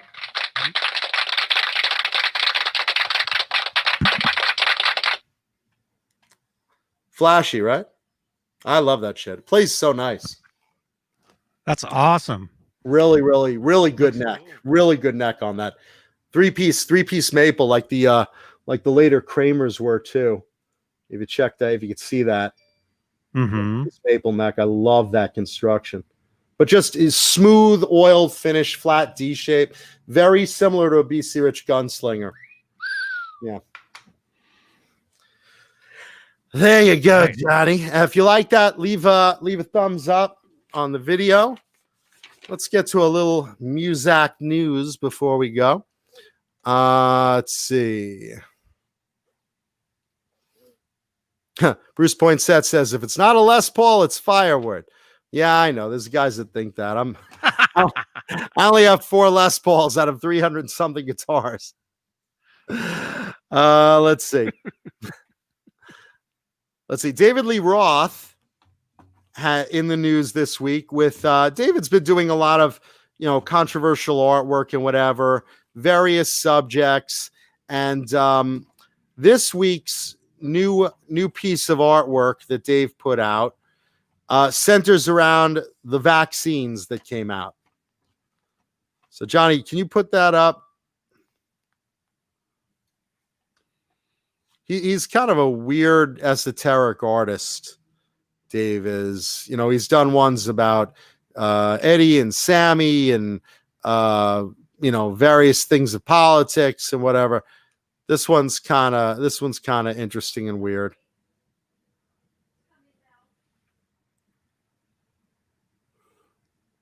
Let's see. It was the one he put up On Blabbermouth? like yesterday or today, right? Yeah. Oh, we're current here, boys and girls. We're current. I just saw Current as the news gets. Let me see. Yeah, and Cecil Music, Kaler did a lot of different bridges. This one's the Spider. I like the feel of it. It's really low and slick. I like it. Some people love and hate Kalers, and various ones I do too. But that particular one, I really like the Kaler Spider.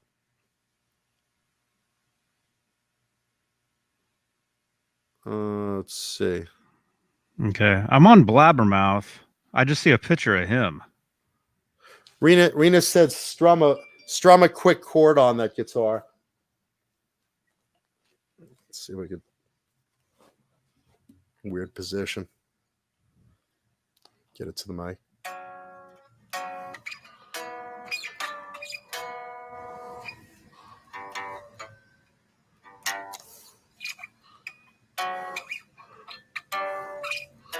Can you hear that, Johnny?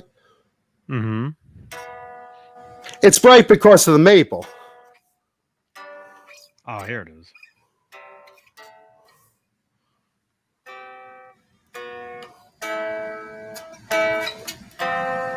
Can you hear it?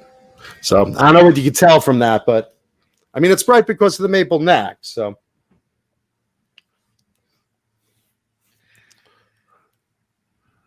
These websites. Oh my gosh, these sites are they're the worst. It's impossible to go to Blabbermouth. That's where I am. It's terrible. Great. Hip Metal Works is saying 8 pounds. It can't be maple. Maple can vary a lot. I have guitars in the 7 to 8 pounds range that are maple, and I'm talking solid maple BC Rich. And then I have ones that are 12 pounds, 13 pounds. I mean, depending on how it is. But there are also, like there are heavier pieces of alder, there are also lighter pieces of maple. Anyway, this is David Lee Roth's new painting. Isn't it lovely? And can you read what it says on it there, Johnny? The first of 2 vaccines launched in the winter of 21. we knew two things for sure. First, we couldn't stop the virus from coming. Second, we could damn well arrange for it to limp home. Everyone volunteered. So there you go. It's basically two spaceships on the bottom left corner, pointy spaceships, I guess, meaning like, needles or whatever. And then no, Josh, it's not out of tune. It's just, I mean, I'm trying to basically play like two notes over a microphone over a broadcast with no amplification. It's not out of tune. I'm a terrible player. How's that? Let's see. The two men are little spacemen, and it's basically just an obscure thing paying tribute to those that put the vaccine forward. So go figure, I don't know. I don't know how great that could be interpreted, but this is again, David Lee Roth staying as relevant as he can be right now through these artworks. I don't even know what to say. I don't know. So there you go. There's David Lee Roth's newest contribution to the art world. Mesmerizing, truly. Let's see. Brian Wheat of Tesla in the news. We've talked about and with Brian on the air recently. Yeah. Paulie brought him on a live call once recently. Anyway, Brian putting out his autobiography. Points out he will never be friends or work with Tommy Skewich of Tesla again. As those I'm glad you didn't say Neanderthal. Yeah, he will never work with or talk to or be friends with Neanderthal again. No, he's good friends with Paulie. That's in the next book. It's called My Former Friends. Anyway, Tommy basically points out, Brian points out that Tommy again asked to leave Tesla by unanimous vote of the band. Had some bad blood with Brian, and Brian just doesn't want to go backwards. The band Tesla very happy with replacement guitar player Dave Rude, and Frank Hannon echoes the same sentiments. Again, Tommy's a great player, but we have Dave Rude. We're not going to work with him again. He's not coming back to the band. And, Brian gets a little personal in the book, and he says, look, Tommy wants to say personal things about, our relationship as friends. That's up to him. This is how, the book, explains my side of the story.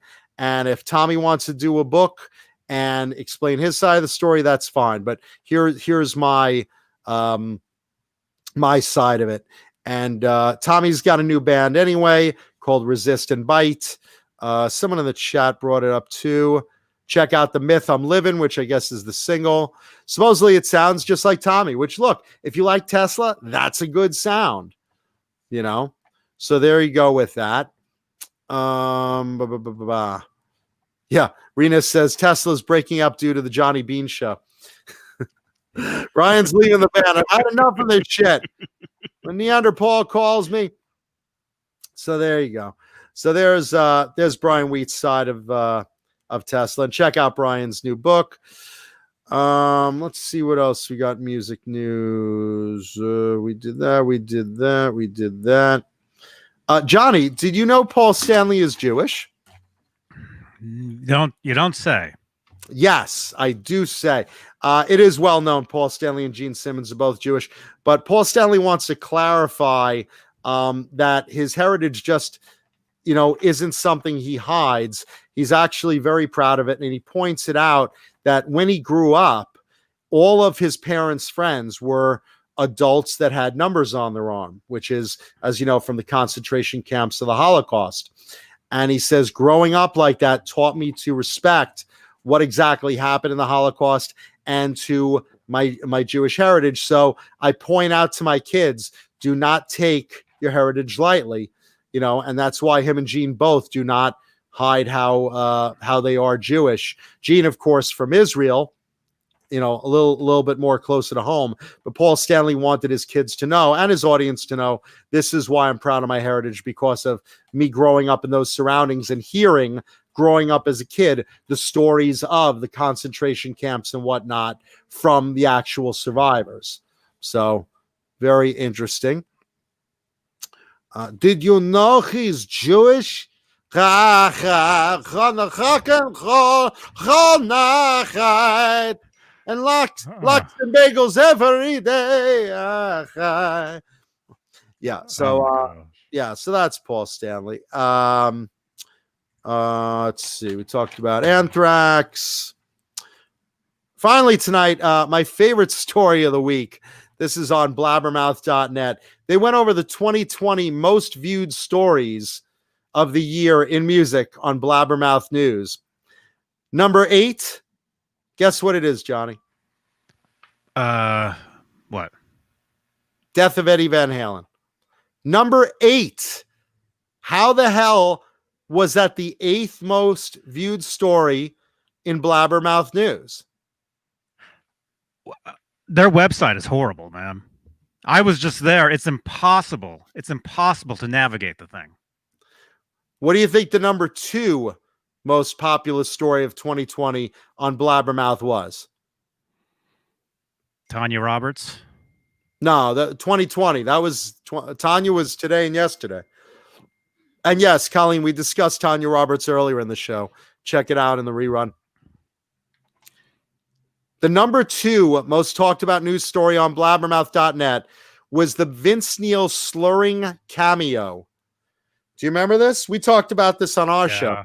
Vince Neil got hired by a family to celebrate someone's 40th birthday, and they gave him a whole script of like Motley Crue little, isms and stuff like, hey, I hope your doctor tells you to feel good about running with, about shouting at the devil and your 40th birthday. And, he had like a whole script to follow. Vince instead showed up bloated like a balloon, drunk as a skunk, and did this cameo. Is that Vince? Vince does this cameo, and he's like, hey, Mark, this is Vince Neil, brother. Yeah. Hey, this video was brought to you by Daniel and Glenn and Shannon and Leslie, and they wanted you to have an awesome shouting at the devil 40th birthday, and it just went on from there. It was a total train wreck. Vince just, for this guy's 40th birthday, drunk off his ass. That was the number 2 most talked about news story. The number 1, and this is why it's my favorite. David Crosby berating Eddie Van Halen's ability with the meh, Eddie Van Halen passing. Meh. What do I think, Eddie Van Halen? Meh. Not so good. Meh. That was the number 1 most talked about, retweeted, rediscussed, reposted story of 2020. David Crosby. 8 more than Eddie actually passing was David Crosby actually referring to Eddie Van Halen as meh, and the hatred that bubbled up from that cocksucker. It was, yeah. We were all bashing him, and we still bash him to this day. Our audience bashes him. We bash him. There you go. David cocksucker Crosby. Oh, gosh. Meh. Eddie Van Halen. Meh. Cuda. Meh. So there you go. That's the most talked about story on blabbermouth.net's website of 2020. Wow. There you go. And it just happened, too. Yeah. And that's music news, kids. I can only imagine David Crosby talking about Alexi Laiho. Alexi Laiho, meh, Laiho. Tanya Roberts, meh. He's Oh gosh. he's like the bored Grim Reaper, David Crosby. Lenny Lou says Mary bashes him. All right. we all bash David Crosby. Nobody likes him. Nobody. Wow. Colleen with a lot of oral skills in the chat. The real number one story about Blabbermouth is how much Blabbermouth sucks the suck out of suck. Oh my gosh. There you go. I'm gonna read that when I masturbate in the shower later. And thank you, Cecil Music. Says I could get my spider trem arm at whamyparts.com. I was hoping someone just has it in their parts box. I'm a cheap motherfucker, so yeah. But thank you. You never know. Yeah. You never know, man. Scambot Terminator says David Crosby could only muster up a cameo on the Roseanne show, and he made it on 2.5 Men. I remember the Roseanne. That's why I first heard of him, was when he was on Roseanne. That's great. You spend your whole life in a band, and you're finally making it a cameo to Roseanne. Yeah, he was like singing in a bowling alley with one of the other characters. Nice. I remember. Yeah, so he's got no talent on a lot of levels. Gotcha. That's nice. Very nice. Anyway, kids, that's music news for today. Wait, hang on. No, that's about right. Yeah, that's not as good as it gets. Man, I was about to do a raid, but they just finished. No one's a raid. I was talking to my friend Skolnick earlier, just on here. He was, I don't know if you've heard about this. Let me pick that up for you, John. There it is. There it is. There it is. I was going to promote this, and I had no idea it was happening at the same time we were, and they just finished. But there was this movie put out, about 10 years ago? No, it's about 10 years. No one in your house saw called. Has anybody in the chat heard of this? It was a movie called Adventures of Power. Adventures of Power? Adventures of Power. And it was about an air drumming competition. It wasn't a dominatrix movie? Ball No. gags and whips and paddles, no? But it was a movie. It was directed by a filmmaker named Ari Gold, which some of you might know his name from the HBO show Entourage. What was Entourage? Entourage. Yeah, Ari that Gold. character. Yeah, that's the name of an actual dude. They took that name because the main dude in Entourage was in Ari's band in real life. I also think half of my distant relatives are named Ari Gold too. Any bar mitzvah or wedding I go to, I'm like, I just hear Ari, Shmayim, Ari, Shmayim, Ari. Yeah. Yeah. They're all over the place. Oh, you guys have heard of it. Okay, yeah. 7 of them. Anyway, they were doing a screening of the film tonight on Facebook and on YouTube, but it's getting banned all over YouTube because of copyright. That's what's happening. But they were on Facebook tonight. I was actually chatting with Alex Skolnick because he was a guest. He was a guest with them. It was Skolnick, the drummer from Anthrax, was on there. Charlie Benante. What do you say his name? I don't know how to pronounce his last name. The bassist for Suicidal Tendencies, Rod Diaz, was on with them. Anyway, if you guys haven't seen it, it's a good movie. It's a good movie. And what am I trying to say? We were going to raid them. But they were done already, and all their stream on YouTube kept getting blocked, so we couldn't have raided them on YouTube anyway. Oh, so we have no one to raid? No. But I will say, if you haven't seen it, check it out. It's called Adventures of Power, and it's a funny movie. Michael McKean is in it. Who's the woman from Jane Lynch is in it. And George Lynch? George Lynch is in it? Mm-hmm. Bunch of people. Anyway, the music was by Ethan Gold. Who actually we actually jammed together. Another nice Jewish boy, Gold. We actually jammed. Ari Gold, Ethan Gold, Mochayim Gold. But anyway, it's a good movie. Oh, Neil Peart is in it. He's in the film as well. So anyway, if you guys haven't seen it, it's still on. No, it says it ended. Alex Skolnick ended it on his timeline. What's amazing is that Johnny actually saw this movie. Yeah, I didn't only see it. I actually won wristbands from the movie, like promotional wristbands. All the popular movies you missed, but this one about air drumming, this one you got. Yeah. No, in the chat, you guys have seen it, right? Wait, what's this? Well, yeah, there's a website. Oh, well, hey, I'll put the website in the chat. Give it to Nightbot. Oh, is this a rerun? Okay, you guys, I want you guys to raid the rerun of it. They're not live, but watch the rerun of it and leave comments in their description saying Johnny Beane was talking about this movie. Because I'm serious, I know these dudes. I know Skolnick. I know Ethan. Okay, here we go. Johnny, let me point out before we do any raids that tonight's episode brought to you by delicious Bang energy drink and Swiss Picks. Get a grip on your guitar. Two sponsors of the Johnny Beane Show. And let me point out Vinum Custom Pickups. Go to Vinum Pickups and check out their boutique custom wound pickups or pickups ready-made for you right now, but they will make you pretty much anything you want. Vinum Pickups, check them out. And Tessie Switch.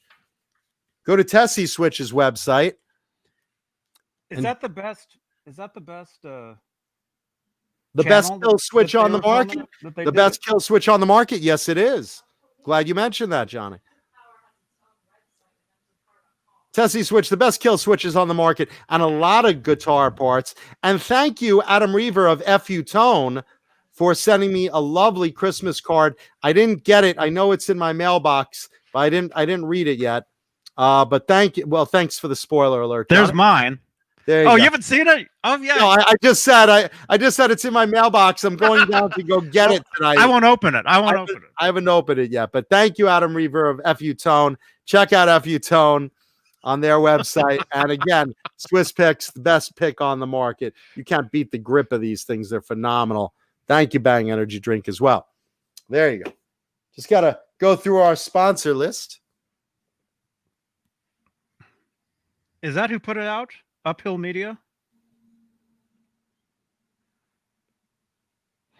I'm trying to find. Oh, yeah. This is it. I'm trying to find, because like I said, they were streaming this movie all over YouTube, but it kept getting blocked because of like Warner Brothers or something. They kept blocking it. So hey, again, you guys, we're gonna raid one of the streams from here, and again, leave in the comments below. Make sure this is the right one.